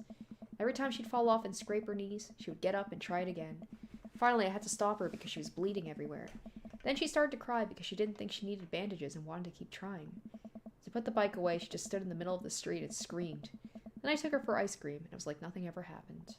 After giving it a bit of thought, I decided if I forced her to talk about it, I'm only going to make things worse. But I have an idea. I start rummaging around for ingredients. I hear Amanda walk in the door. Instead of heading for the kitchen like she usually does, she makes a beeline to her room. She's clearly trying to avoid me. Hey, Pumpkin? What? Can you come here for a sec? There's a moment of silence. Yeah, I wanted to say sorry about last night. I'm just worried about you, kiddo. I get scared when I know something's wrong, and I get even more scared when I feel like I can't do anything about it. Dad, So, just... whatever it is, and you don't have to tell me if you don't want to, but whatever it is, just know you have a dad in your corner who wants you to be happy. Honey? You know I'm bad with words, so I was hoping I could speak a language we both understand.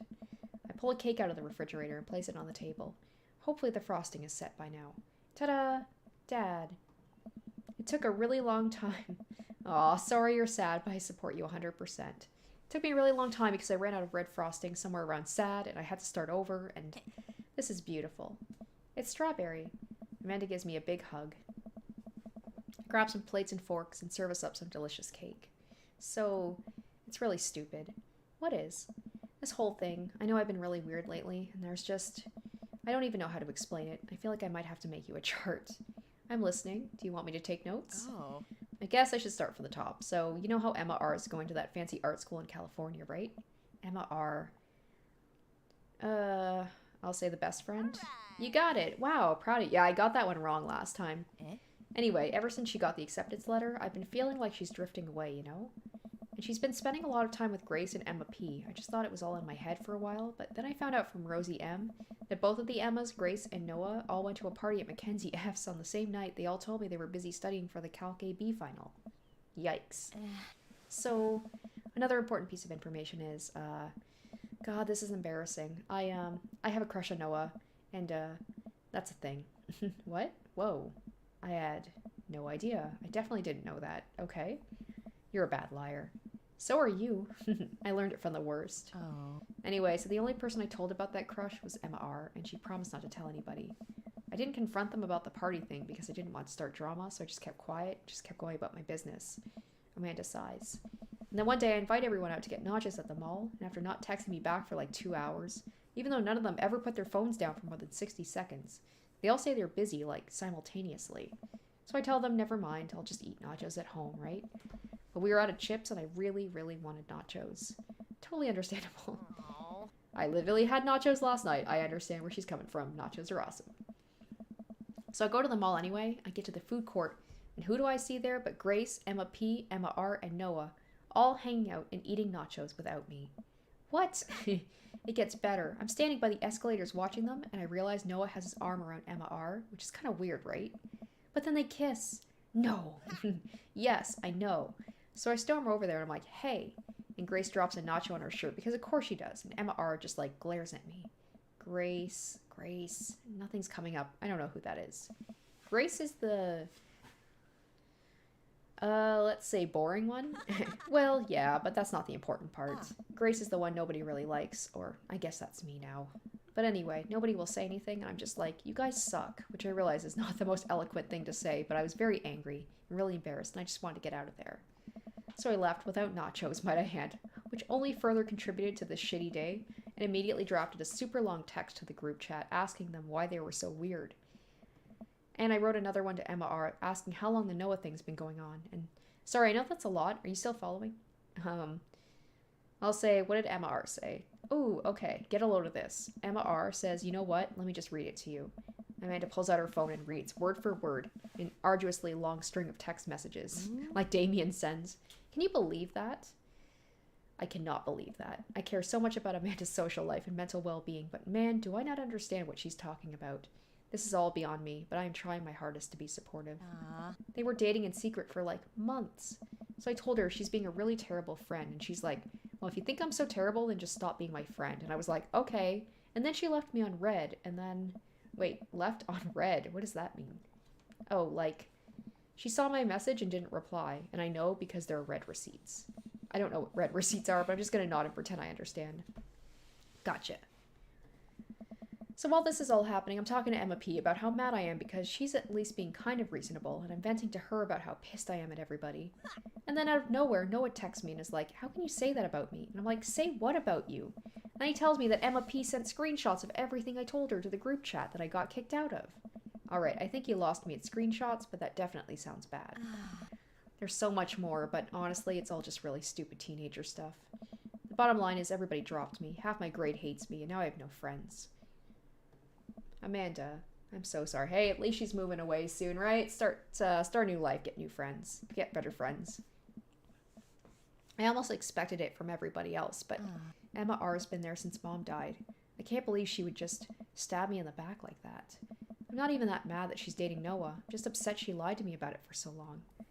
Amanda stabbed at the remnants of her cake. Okay, I take it back. I'm kind of mad she's dating Noah. Like, what did I do wrong? Why did everybody just suddenly decide I'm not cool anymore? Why wasn't I enough? I don't understand. And as mad as I am at everybody, like, I miss them, Dad. Amanda looks so dejected I almost can't take it. What could I possibly say to help? Oh no. Anyway, that's it. That's the whole sordid tale. Thanks for listening. Tune in next week for more hot gossip. Wow. I know, it's pretty dumb. I'll say it's not. That is not dumb. That's shitty, friends. That would hurt at any age. No, it's a stupid thing to be upset over. Amanda, your feelings are real. Oh, excuse me. Don't ever be mad at yourself for having feelings. I guess. Unless you've secretly been a robot who's been approximating human feelings this whole time. Dad, if I was a robot, I would have transformed into a monster truck a long, long time ago. But seriously, I know you probably don't want advice, but I feel like it's my duty as a dad to bestow upon you a few nuggets of fatherly wisdom. Oh, not all friendships last forever. Real friends don't do that. High school sucks. All of these are true, but let's go with real friends don't do that. When you get older, you start realizing the sort of people you want to associate yourself with. Do you really want to surround yourself with people who do that, something like that to their friend? It takes a lot of work to find and maintain meaningful relationships. It took me a long time to figure that out for myself, and I wish I had learned it sooner. If the other person isn't putting the effort in to show you how much they care, it's not worth it. You are not beholden to being their friend. Ultimately, I think this says way more about their character than it does about yours, because you're amazing. If they can't see that, well, that's their problem. I'll keep that in mind. I looked down at the table. Did we just eat that whole cake? Yes, we did just eat that whole cake. Well, good talk. Amanda gets up to go to her room. Before she closes her door, she turns around. Hey, Pops? Yes? Thank you. You are always welcome. I love you, Amanda. I love you too, Dad. Welcome. You've got dads. All right, well, let's go. Oh, geez, wow. That sounds... Oh, God, Craig, so thirsty. Sorry, dude. No. All right, so last message. Let's, I think we could probably finish this tonight. We could probably do the whole Damien route tonight. All right, you know what they say about third dates? They get pretty serious. You might not have any time to browse dad book for a while. Are you ready? Let's go.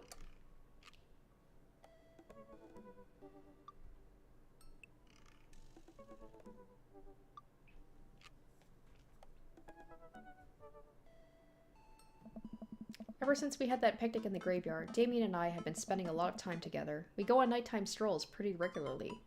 He was so impressed with the first letter I wrote him, he insisted we only communicate by post instead of through dad book. I initially protested, but he gave me one of his old signet rings to use as a seal for my letters, and I just couldn't say no. Hanging out with that goth dad again? Please, Amanda, you know his name. And yes. Be honest with me here, Pops. Is he actually a vampire? I remember you inviting him to our household that one time, and I've seen The Lost Boys, and I honestly would have preferred trying to see if he could have walked through the threshold of our home under his own power.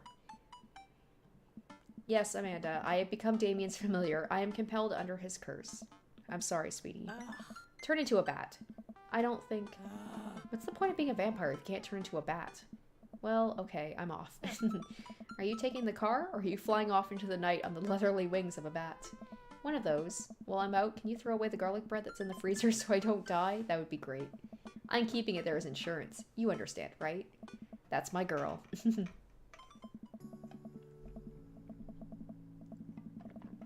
Damien and I walk along the water's edge, chatting. Damien's cloak. He hates it when people call it a cape. Damien's cloak flutters behind him in the breeze. I definitely have a cape. He's got a cloak. This is going to seem like a silly question, but why do goths wear black? Gothic subculture has always been associated with death, so it makes sense that the style surrounding it would be greatly influenced by mourning. Huh. Interestingly enough, though, was that in Victorian era, Queen Victoria herself mourned the death of her late husband for 10 whole years, wearing black for the rest of her life. If that's not goth, I don't know what is. I have another question. Go ahead. How are you so comfortable with death? You mentioned in the graveyard that it helps you appreciate your life or something. I'm guessing he had a wife or a significant other who died, and maybe he's mourning them, but then he realized, like, he felt like it helped with the mourning process if he became comfortable with death. I've experienced several losses over the course of my life, and I truly believe the only manageable way to cope with it is to accept that death is simply a part of living. It is the single universal truth for every human who has ever lived. I am going to die, you are going to die, and life carries on without us. Doesn't that make you feel scared? Not at all. Without the advances of modern science, death was everywhere in the Victorian era, and yet funerals were major social functions. Victorians were obsessed with mementos of their loved ones, even going so far as to take elaborately staged photographs of their dead relatives. The minutiae of mourning was so complex that there were set periods of grieving that were deemed acceptable based on who in your life had passed. Now, we don't have any of that. If you lose someone, you end up feeling lost yourself because we have no modern equivalent of those formalities. We need to allow ourselves time to grieve, to feel that loss fully, but not allow it to consume us. Okay, I'm not going to say that we're having parties and stuff, but like the joke with my family, I have a very big Scottish family, and the joke is we really only see each other at weddings or funerals. And while the funerals are sad, we also try and make it a celebration of life. It's like people sharing funny stories and things like that, and I don't want to say it's a good time, but it's nice to like see family and kind of connect and stuff, so I see where he's coming from, but not to the point where we're taking pictures with the dead people, you know? So no, I am not afraid of death. I believe it is a waste to spend your life dreading the end of it. The time we have here is brief and fleeting and occasionally cruel, but it is at all times precious. To stare death in the face and live despite that, I think, is a noble existence. Let's save the mourning for the dead. Damn, that's real deep. Wow, that's beautiful. I can see the moonlight in the bay glint off of Damien's eyes. He smiles. We turn to the harbor and watch ships pass, breathing in the salty sea air. I look to Damien again, and I can't help but be entranced by his charm, his mystery. I find everything about him so fascinating. I lean in close to Damien, closing my eyes as I do so. I'm so sorry, I have to take this. It's about Lucien. I wonder if we're going to find out what's up with Lucien. Like, why is he acting out? Why does he need to go to therapy? Damien steps away from me to answer his phone. Oh no, I hope it isn't Lucien again. After speaking in hushed tones for a few moments, Damien returns to me. Everything okay? Aye. There's an emergency. Uh-oh, Lucien. No, thankfully, but I must take my leave. Oh, okay. Is there anything I can do to help? Dads do have to stick together, right? You know it. Then come. There isn't time to waste. Ooh, this is interesting. After a short drive in silence, we arrive at a rundown building on the outskirts of town. Where are we? It's better if I just show you. I push the surprisingly heavy door open and find myself in a dimly lit waiting room. A few rickety chairs line the wall, and there doesn't seem to be anyone behind the front desk. There are a few paintings and pictures on the wall, but they're so nondescript I'm still unsure of what kind of place this even is. Oh, it's an animal hospital, right? It's a vet. Look, you can see the little cages right here. Wait here for a moment, I'll be right back. Damien walks off down a corridor, his boot heels echoing through the halls of the seemingly empty building. I wonder if he has a pet. I did say, like, I bet you he has a cat. I bet you he has a black cat. And maybe it's sick and is about to die, and he's gonna have to accept its death.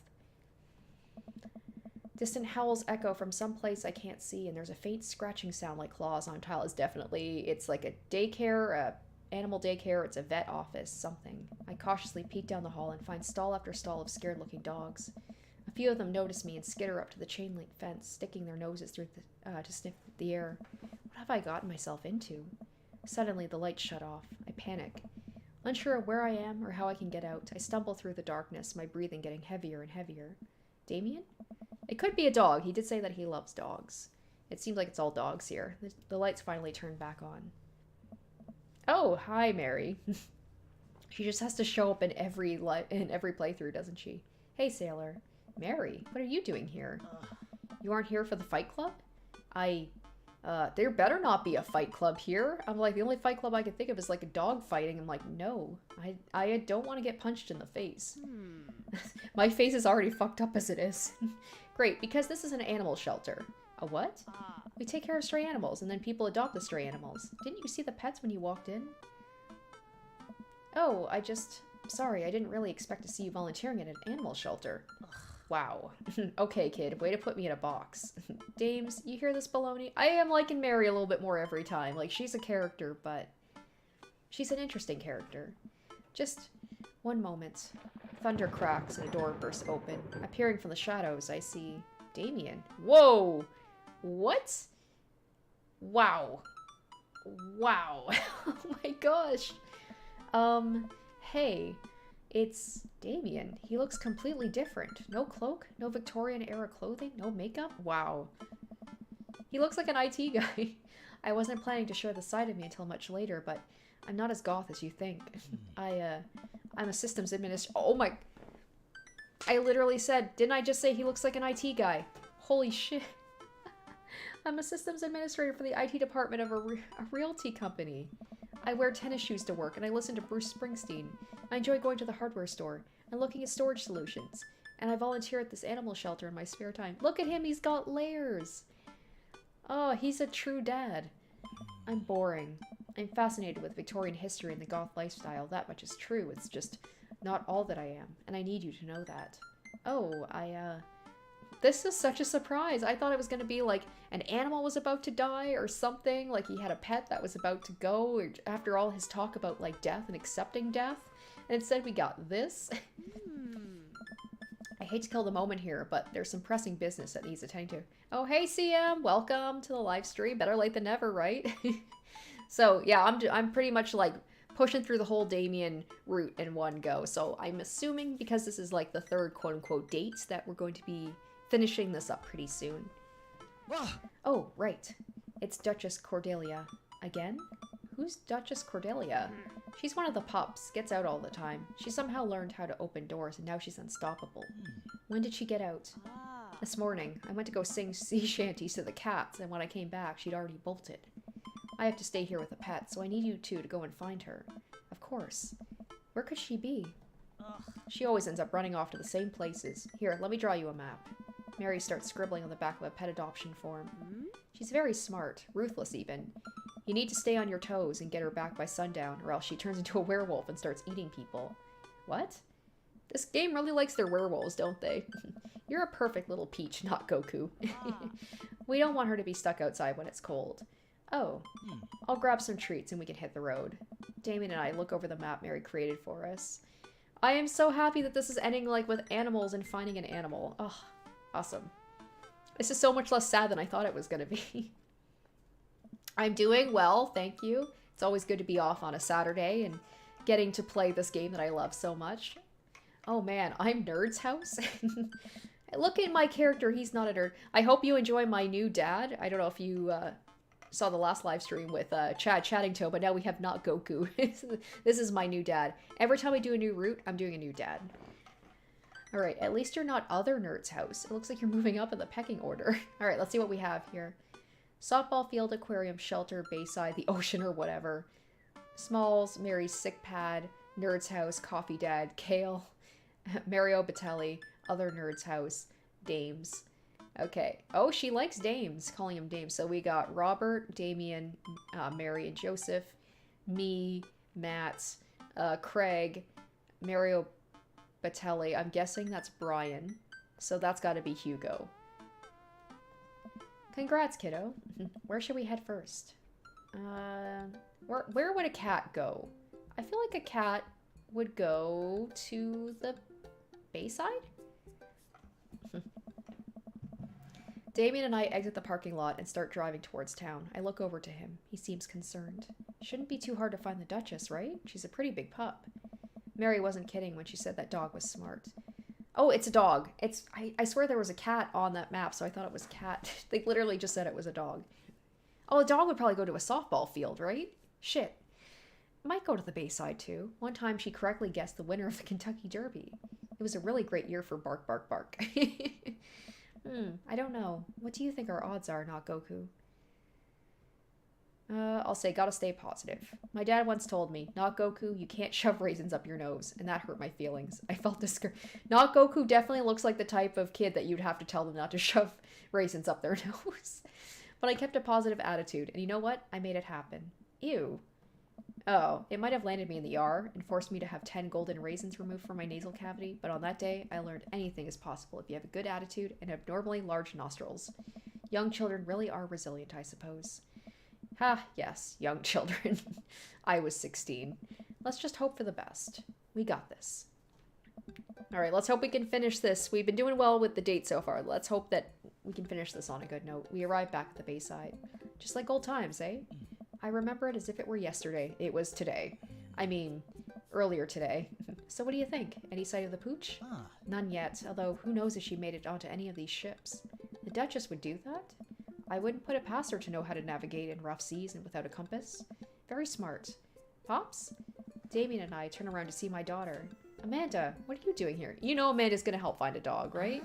Did you think I just stayed inside all day, vegging out on the couch and watching TV? Oh, sorry. What are you doing? I'm heading home to go veg out on the couch and watch TV. Had to get a burrito first. Young miss, have you seen a dog around here? Amanda, I feel like she's a dog whisperer. She would know where all dogs are.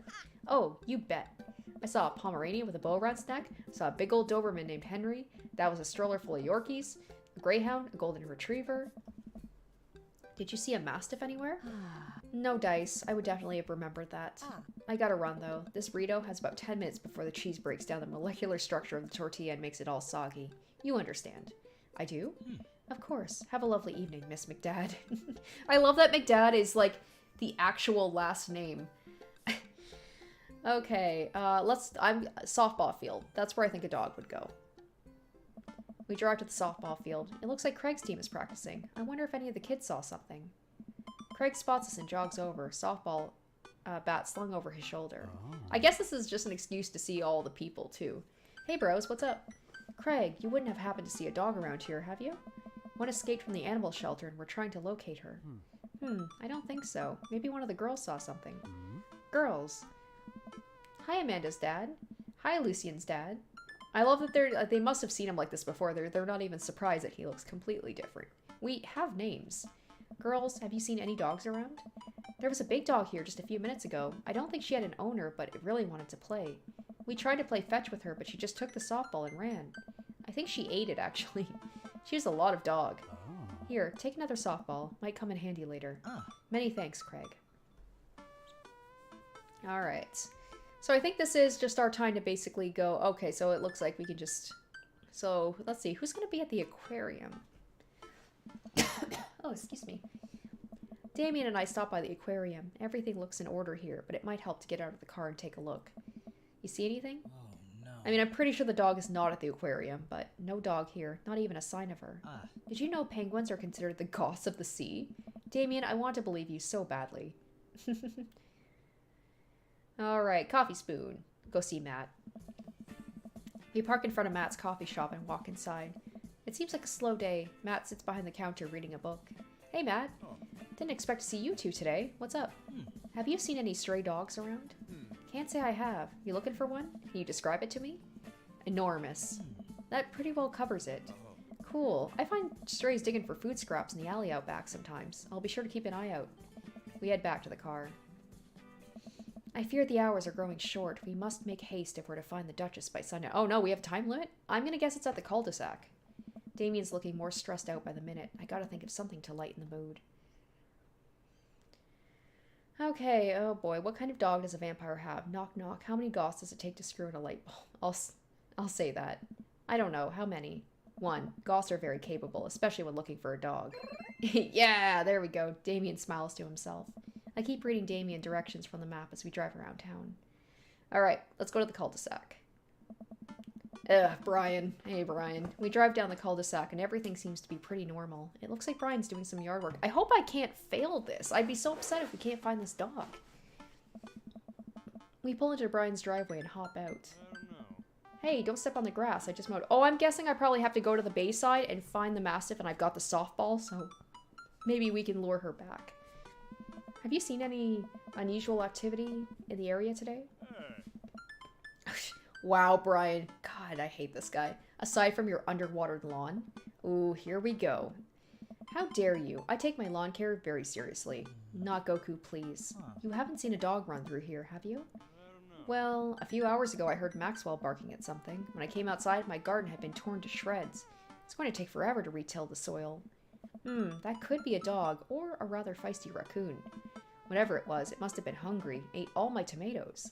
I'm very sorry to hear about your garden. If you need assistance restoring it to its former glory, please do not hesitate to contact me. Will do, buddy. Good luck finding that dog. Oh no. She's probably still hungry. I wonder if she's looking for more food somewhere.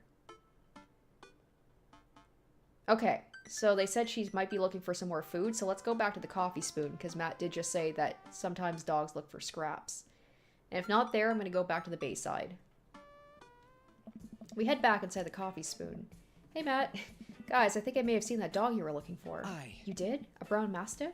Size of a house? Yeah, I saw it digging through the trash in the back. It ran away when I tried to get close, though. Did you see what direction it ran in? Matt thinks for a second. Might have been running east, I think. That pup tore through 3 pans of old right said banana bread. Want to take some for the road, just in case? Sure thing. We'll never say no to banana bread. Matt packages up a slice. Now I want banana bread. Thanks for the slice. The road slice. This is right said banana bread is going to be so good. I think he meant to give it to you for the dog. Right. I meant it's going to be so good for the dog to eat. Is banana bread okay for a dog? I don't know. I feel like we're on the right track. You think? If we keep this up, we'll find the Duchess in no time. Hey, if you like dogs so much, why don't you have any? Lucian is severely allergic. I wouldn't put him through that. But there are still dogs in my life, so for that, I'm grateful. There's about to be one more dog in your life, buddy. Splendid attitude. Let us not waste any more time. Verily. Alright, so let's go... Bayside? Oh, I should have checked the, they said east. I should have checked the map. Like, the directions. Damien and I arrived back at the Bayside. Doesn't seem like anything has changed here. Matt said the Duchess went east from the coffee spoon. I suppose we need to go not so east? Oh, I accidentally went the right direction. Okay, so east. So, sort of east. I love, she just wrote shit. Oh, I just love because she messed up. That would be me writing a map is like mixing up the directions. I just love, I didn't notice that where she got it mixed up and she just wrote like shit. I got it wrong. I love that. I'm starting to like Mary more and more, I gotta say. Okay, so when she says not so east. So maybe, I guess the cul-de-sac would be not so east, right? We arrived at the cul-de-sac to find everything looking normal, except, uh-oh, Hugo's front door is wide open. She can open doors. This is classic Duchess Cordelia, a telltale sign. We should approach with caution. Whatever goes down in there, I've got your back. We creep up on the porch and step inside. Oh, look at the doggo! I love all dogs, but big dogs are my favorite. They are sitting in the center of Hugo's living room, like she owns the damn place. It's one of the biggest dogs I've ever seen. And big dogs tend to be sweet dogs. I've never met a mean mastiff in my life. Woof. Well, she hasn't broken anything in here yet. Wonderful. Now all we have to do is get this leash on her before she tries to escape again and get out of here before Hugo comes home. Easy peasy. Oh, it's interesting. I wonder, because I have the ball and I have the banana bread, so I wonder if I can make a choice of what to give her. Duchess, come here. The Duchess eyes Damien warily. As he approaches, she begins to growl. She's on her guard. We'll need another plan. Alright, let's give her that right said banana bread. Yeah! I reach into my pocket and pull out the slice of right said banana bread Matt gave me. Duchess sniffs the air and hones in on the bread. Come here, girl. Nice and easy. I've got some yummy homemade vegan and possibly gluten-free banana bread if that's what you're into. The Duchess cautiously approaches me and gives the bread a good sniff before gently taking it from my hand and dropping it on the ground like dogs always do for some reason. She curls up. My dog does not do that. She takes the treat or whatever, she takes the thing from the ground, she just stuffs it all in her mouth because she's a part lab and like not a second to waste when it comes to eating food. She curls up and starts munching on the bread. Success. Damien walks up behind the Duchess and attaches the leash to her collar. She immediately notices and starts whining. It's time to go home now, Duchess. Damien gives a tug on the leash. She won't move. Huh. Oh, we can throw the ball. Let's throw the ball outside and she'll chase it. Duchess, what happened to our rapport? You and I used to be bosom buddies. She still doesn't move. She's huge. There's no way we could ever try to lift her. Well, this is a weird situation to be in. I think we're literally trespassing in our friend's house with this large dog. What are you nerds doing? Ernest stands in the doorway with a plate of pizza rolls. Alright, don't tell your dad about this. We're definitely not trespassing. I'll just ask, what flavor pizza rolls are those? Pepperoni blast? Nice. The Duchess notices Ernest and starts pulling against the leash. Why is this dog in my house? It's a long... Duchess suddenly breaks free from Damien's grip and hurtles towards Ernest. Uh-oh. Ah!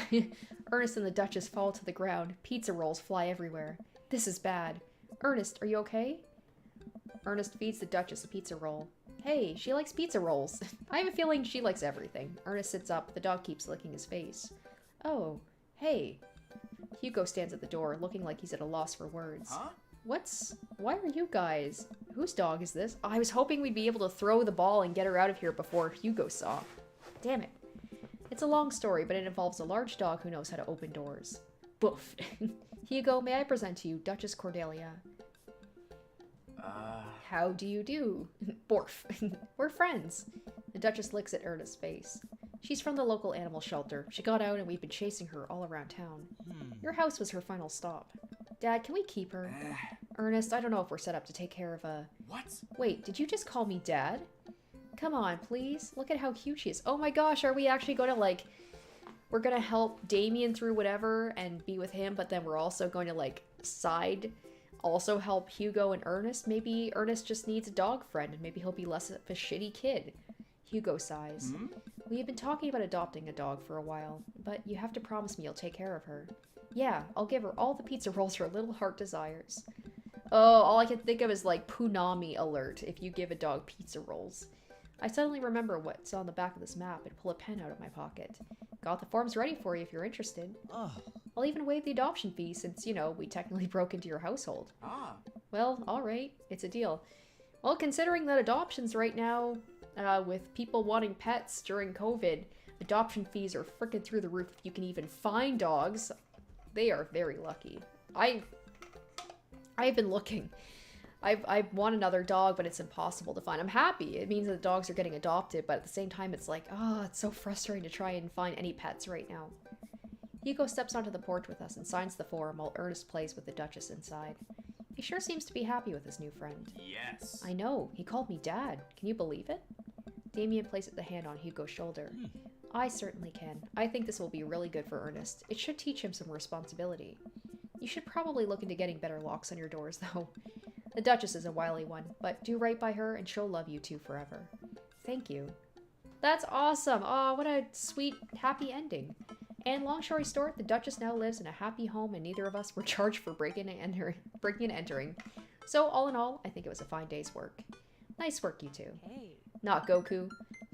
I forget sometimes my name is not Goku, so she's like, good work, you two. Except not Goku. Not Goku, you could be a valuable asset to our team of volunteers, you know. If you ever feel like petting some puppies, hit me up. Mary, I always feel like petting puppies. Good to know. Well, I'll catch you fellas later. Mary starts to leave. And one last thing.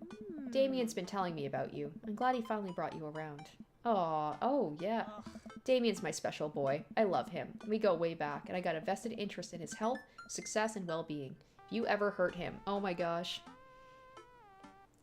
Oh my gosh, it's just like, I just love how Mary basically is kind of like a mom to all the, like, even though she likes to hit on all the young, I bet she probably finds all these guys too old for her. She definitely seems to have a thing for, like, young guys.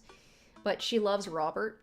She loves Damien, even though I feel especially with her being, like, you know, not to generalize, but to her being, like, Christian, coming from a Christian home, and that she still accepts Damien and loves him. Like, she's actually very, she's very cool that way. Except apparently she thinks Hugo's a nerd. She thinks I'm a nerd, so she doesn't like all the dads. Mary, you can fill in the blanks. I gulp. Yes, ma'am. Mary leaves me alone with Damien. So, about the whole goth thing. I, completely understand if you aren't interested in me anymore. What? Am I missing something here? I'm not a cool goth prince. I'm boring. I own 5 pairs of tennis shoes. I wear dumb glasses. Don't you care? It's called... it's called not being a one-dimensional character, right? It's called having layers. He looks so nervous. Damien, do you really think I only like you because of all the goth stuff? That's all cool. But the best thing about you is how passionate you are about the things you love. History, art, Victorian fashion, dogs, storage solutions. It doesn't matter what it is. You care, and that's awesome. And also, the glasses are very cute. Aww. You don't think I'm boring? If you're boring, then I don't know what that makes me. I spend too much time online shopping for flashlights. I get excited to mow my lawn on Saturdays. I get cranky about commercials being too loud. I've even started thinking about making my own peanut butter. And maybe we can be boring together. It would never be boring if it was with you. Aw, Damien suddenly closes the gap between us and pulls me into a hug. He buries his face in my shoulder. His hair smells like lavender and rosemary. I was so scared you wouldn't like me. Quite the opposite. Damien pulls away for a second and looks me in the eye. Without the colored contacts, his eyes are so dark and soulful. May I kiss you? I'll say, does a bat have wings? I believe I have my answer then. He smiles slightly and leans in, giving me a gentle kiss. Damien pulls away and gives me an intense look. Do you want to help me take care of the puppies? Oh my gosh. Yes. That would be my reaction too. As if there's any question at all.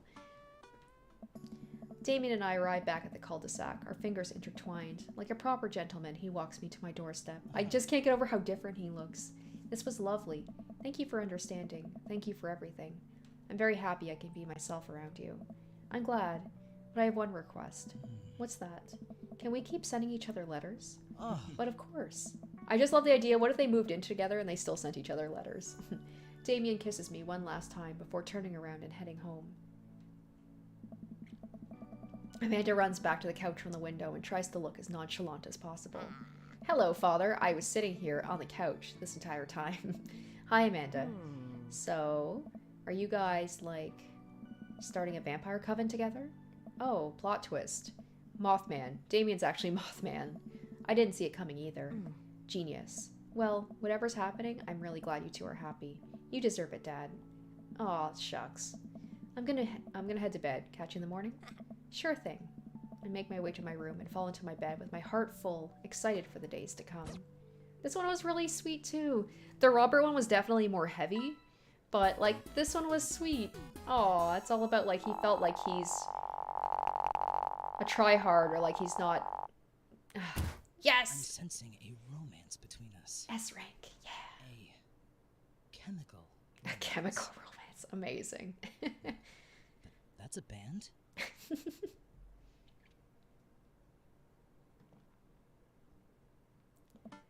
Oh, I think I have everything finally set up. Amanda should be here any minute now. I think that's her car in the driveway. Alright, gotta act natural. Alright, guys, we're coming to the end here. Be cool, not Goku. Be cool. Amanda walks through the door with a suspicious look on her face. Hey, Dad. Off to a good start. Something fishy? Rats. Alright, I'll say you asked too many questions. Who do you think you are? My daughter? For literally my entire life, yes. I'm kidding. You're right. I have a little surprise for you. Yeah, I can tell. You're very bad at lying. Amanda, my dear, would you care to join me in the kitchen? Father, it would fill my heart with glee.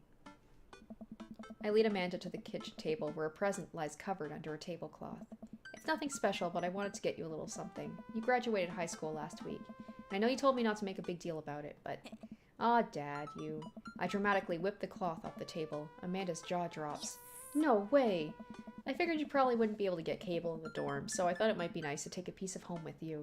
A DVD box set of Long Haul Paranormal Ice Road Ghost Truckers? This is all 19 seasons. And bonus material including commentary with actual ghosts featured on the show.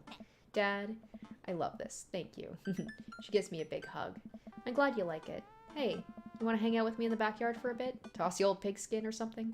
Totally. I follow Amanda to the back door. Oh, I love that Damien is in, like, his IT tech. It's like he's basically learned to just be his true self. What? You told me not to make a big deal, but you seem to have forgotten that my entire mission in life is to make a big deal of you and your accomplishments. So, consider this your graduation party. Surprise. Dad, everyone's here. Well, yeah, everyone wanted to come and support you. Is that a mac and cheese bar? Sure is, fully customizable, down to the type of mac. And there's an ice cream cake, the good kind with the crunchies in the middle. I don't know what to say. Don't say anything, just go have fun with your pals, alright? I'm so proud of you, Amanda. Amanda smiles and runs to her friends. I should make the rounds and make sure everyone's having a good time. But first, mac and cheese. Priorities. I walk over to Mary, who's having a lively conversation with Amanda. We have a real fluffy Samoyed right now. His name's Harold. Loves belly rubs. He always tries to lick your face if you get too close. Oh, I love Samoyeds. I love that it changes depending on like which ending I got. I was afraid it was going to be the same conversation we had with the Robert one. Mrs. Christensen, thank you so much for telling me in great detail about every single dog currently at the animal shelter. Please tell me about the Afghan with 3 legs again. Like, Amanda is my... I would be her. Sure, Quadro we call him. It's one of those ironic nicknames. You know, if you're really interested, I could probably steal one for you. Really? Nah, but I could get you to meet all of them. We always could use extra hands around the shelter. And if those extra hands also happen to steal a dog. I'm glad you two are able to bond over cute dogs. Really warms my heart. Dad, we're having a moment. Hey, Sailor, your kid's a good egg. Where's your goth prince? You two are usually attached at the hip these days. He's around. Stellar. Mary turns her attention to Amanda. It's not too hard to sneak a dog into college, trust me. I did it plenty back in the day. At one point, I had 3 cats living in my dorm. Like, Mary's kind of a bad influence, but I also kind of love her, like her heart's in the right place. I decide to leave them to it. All of a sudden, a huge dog leaps into my arms. Duchess! Hugo and Ernest run up to me. The Duchess gives my face a few licks and hops down. We're working on that. Got her into a disciplinary class. I love how Hugo's basically like, now I have 2 basically, like, creatures that I have to keep an eye on to not cause trouble. She's a wild spirit who runs where she may. I don't mind that at all. Looks like the 3 of you are getting along nicely. She's a valuable addition to the clan. If I hold up my homework in front of her, she eats it. Cool. We'll deal with that later. Duchess Cordelia spots a squirrel and darts across the yard. Ernest follows her, laughing. He's actually been a lot more manageable lately. I think taking care of the dog is good for him. So I wonder in Hugo's route if they will still get the dog, because it seems to be really helpful. Thanks for breaking into my house, I guess. Anytime. Not Goku. Brian. Brian, you made it, unfortunately. I don't pass up on good Mac. What do you think of the party? It's not bad. Just not bad? Yeah, it's not bad. Don't let him bait you. Don't let him bait you. Thank you for the lovely compliment. Daisy trots up.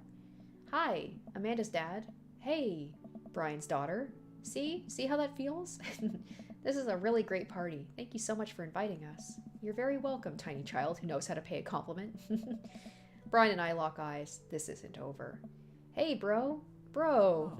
This is a real rager, taking our older age into consideration. I'm trying to be in bed at a reasonable hour tonight. Don't let me get too wild. Don't worry, dude. I'll keep an eye on your fruit punch intake. You know, I'm really glad we're bros again. Even though I hung out with him, I think I went to the gym with him once, and that was it. Let's hit the gym sometime soon, huh? Sure thing, dude. And unlike my last character, not Goku actually looks like he could handle himself at the gym. Briar and Hazel peek out behind Craig. Hi, little ones. Hello. Hiya. Thank you for all that ice cream cake. Wait, girls, how much of that did you eat? Briar ate 4 pieces. Ask any witness. No, I didn't. Hazel ate 4 pieces and wants to pin it on me because we look alike. I have your face. Nobody will ever believe you. Oh, boy. I'll let you guys figure this out. Good seeing you, Craig. Let's hang out soon, yeah? Nice. Totally. Tell Amanda congrats for us. Looks like you've settled in the neighborhood quite nicely. Yep, couldn't ask for a better cul-de-sac. Well, I'm glad. Hopefully we'll see you more at church events. We've got a big schedule planned for the rest of the year. Sure thing, Joseph. I will not do that. And maybe if you aren't doing anything later, we could hang out sometime? Sure, Joseph. That'd be great. I have to say, if I'm going to play this again, I think Joseph will be the next. He'll be the next dad. Well, see you later. Hugo comes up to me with a plate of mac and cheese. The perfect cheddar to mac ratio. Beautiful work, not Goku. Thanks, Hugo. You know, I'm really pleased to see Amanda going to her dream school. I'm glad she turned it around for finals. Me too. That scholarship money will really help. Amanda walks by and pretends not to see Hugo. Amanda, come say hi to your old teacher. Hey! Congratulations on graduating. I know you're going to do great things at art school. Haha, yeah, thanks. Amanda starts to back away. Wait, I just realized you're not my teacher anymore, so I don't have to be afraid of talking to you. You no longer hold power over me. Ah. You're right. Go forth, adult. I can no longer give you detention. Yeah, I'm going to break anything I want, and there's nothing you can do about it. Are you still mad about that time I gave you detention for breaking my globe? Nope. Yes. And I'll have you know that globe didn't even fit through the basketball hoop in the first place, so she'll fit into college just fine. Hey.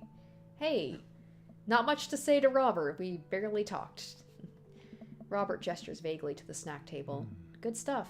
Yep. Oh man, it's so weird after like we got so close in the last live stream and now like we're so awkward. See you later. Hey man, Matt. Let me know when Amanda leaves for college. I'll have a fresh batch of right said banana bread ready for her. Thank you. I know she'll love that. Hey, Amanda's dad. I turn to spot Lucien walking up to me. Yes, Lucien. Thanks for inviting me to your party. Anytime, bud. I know we had a rocky start, but I'm glad to know you. I hope you know how much your dad cares about you. Yeah. My dad's had a rough couple of years, and I know it must not have been easy to raise me alone. Okay, we're finally getting into this. Like, we never even really figured out what happened there. I assumed that his significant other passed away, and that's where all of this is coming from, but he's kind of a weird guy, but I love him a lot, and it seems like you make him happy. So, you're cool in my book. Thank you, Lucien. That means a lot to me. Sure. And let me know if you want me to give you a stick and poke sometime. Thanks for coming by, Lucien. Oh, it took me a while to realize he meant a tattoo. I was like, what? See you around, not Goku. As the party starts to wind down, I take a seat on our back porch step. The sun is setting and everyone seems to have eaten their fill. Amanda wanders over and sits next to me. Killer party pops. What can I say? I was inspired. So, I also have something for you. For me? Why? Not to be completely genuine about my feelings for once or anything, but growing up wasn't easy, but it could have been a lot harder if it wasn't for you. Dad, you've been there for me through everything. There's been times in my life where you were my only friend. I was really scared of going to college and being so far away from you, but I realized that everything you've done for me has been to prepare me for this, and I'm ready. I wouldn't be who I am today without you. Don't cry, don't cry. I swear to God, not Goku, if you cry again. You're the best, Dad. I love you. And I'm crying. Anyway, that was enough emotional vulnerability for one day. Present time. Amanda hands me a tiny wrapped package. I tear the wrapping off to find a framed picture of me and Amanda. It's us. Kind of shocking all of our photo albums are just pictures of me, huh? I figured we needed at least one together before I leave. Amanda, thank you. Watching you grow up has been the happiest experience of my life. You're such a talented, intelligent young woman, and I'm so excited to see what the future holds for you. Knock 'em dead, kid. Okay, but where's our time with Damien? Always do. Amanda and I share a hug. This is only the beginning, Pops. Plenty more memories for us down the road. Memories to make and stuff to break, right? Oh, I'm gonna break so much stuff, intentionally and unintentionally. You're probably gonna have to pay for most of it. Thank you, Amanda, for, I'm paying for your school, and then I'm probably gonna have to pay for that. Way to show me that you care. It would be my honor. Amanda hops up. Looks like someone's been waiting to talk to you. I glance over to the back of the yard, where Damien's sitting on a bench beneath our cherry blossom tree. He smiles at me. I'll leave you to it. Me and the Emmas are gonna go get ice cream. Love you, Pops. I'm surprised that they, patched up after all that stuff. That would be hard, man, if your friends do that to you, to, be friends again. Amanda runs off to join her friends. I take a seat next to Damien as the last guests make their way out of the party. Did you know that in the Victorian era, they would call benches seedy boys? He's gonna give me flowers, isn't he? I bet you he's gonna give me a bouquet, and he's gonna tell me, what the bouquet signifies. What? Really? I'm kidding, not Goku. But what if? It's good to see you in your civvies again. Thank you. I had a revelation the other day, not Goku, and I think it was largely due to your continued influence upon me. There was a version of myself that might have been embarrassed to show you my true form, my information technology form. But what you said to me about my passion was what you truly admired. That emboldened me to feel like myself regardless of how I choose to dress and act. Instead of separate entities, they are simply different facets of myself. A three-dimensional human being with my own thoughts, wants, and needs. See, that's what I said. It's like he's not just a stereotype. There's different parts to him, just like there is with all of us. I love dressing the way I do, but feeling constricted by what I thought was my own personal brand made me lose sight of why I did this in the first place. To make myself happy. I place my hand on Damien's and feel a light squeeze. Looking up, I'm greeted by Damien's warm smile. I'm trying to be more comfortable with who I am, rather than dwelling on who I could be to other people. I can't stop smiling. I'm so proud of him. Damien, I'm so happy you've realized you can be a dog-loving goth. Me too, not Goku. Me too. I feel myself inching closer and closer to Damien. I go to brush a lock of hair out of his face, and I'm shocked at how soft it is. How is your hair so soft? Dog shampoo. What? What? Is that a thing? Is that a thing? Can you use dog shampoo? Now I kind of want to try that. I have dog shampoo. Probably a bad idea. I keep running my hands through his hair as he leans closer to me, placing a hand on the side of my face. He strokes my cheek with his thumb. You know, public displays of affection were considered scandalous in the Victorian era. Damien pulls me in for a kiss, but I think I can make an exception for you. Oh my gosh, that was so sweet. Alright, that's it, right? We're all done? That is, okay. Well, that was an awesome run as well. I mean, I've done 3 runs so far. I've done Matt's, I've done Robert and Damien, and they've all been great. Oh, that one was really good. Okay, I'm just gonna zip through because I want to see the picture at the end. Because we always get a photo at the end. I just love all the references too. I still can't believe that they had the gall. They had the balls to put like Naruto Sasuke / fanfiction in there. Was not expecting that. It's probably the most unexpected moment I've had in this game so far. That alone made it worth playing this route. Oh my gosh, there you go. You guys can see the full shot of not Goku in his full like wrestling getup. He's not as terrifying as Chad Chattingtoe, that's for sure.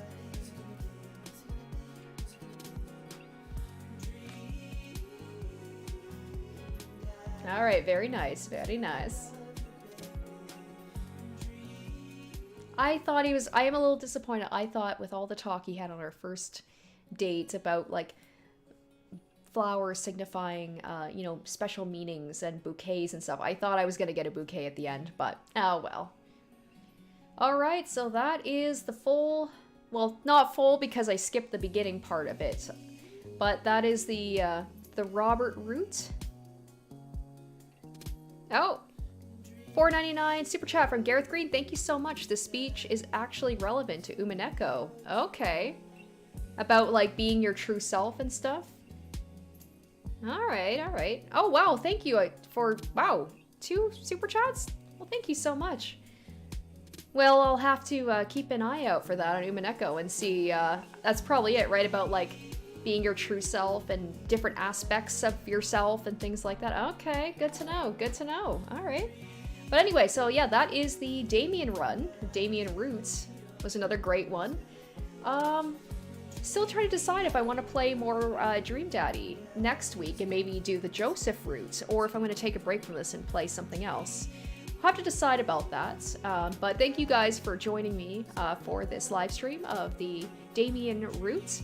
And as always, if you want to see what I will be playing and live streaming next week, keep an eye out on my community page on YouTube and on my Twitter at RoseMatterPlays, so that way you guys know what I'll be playing and when.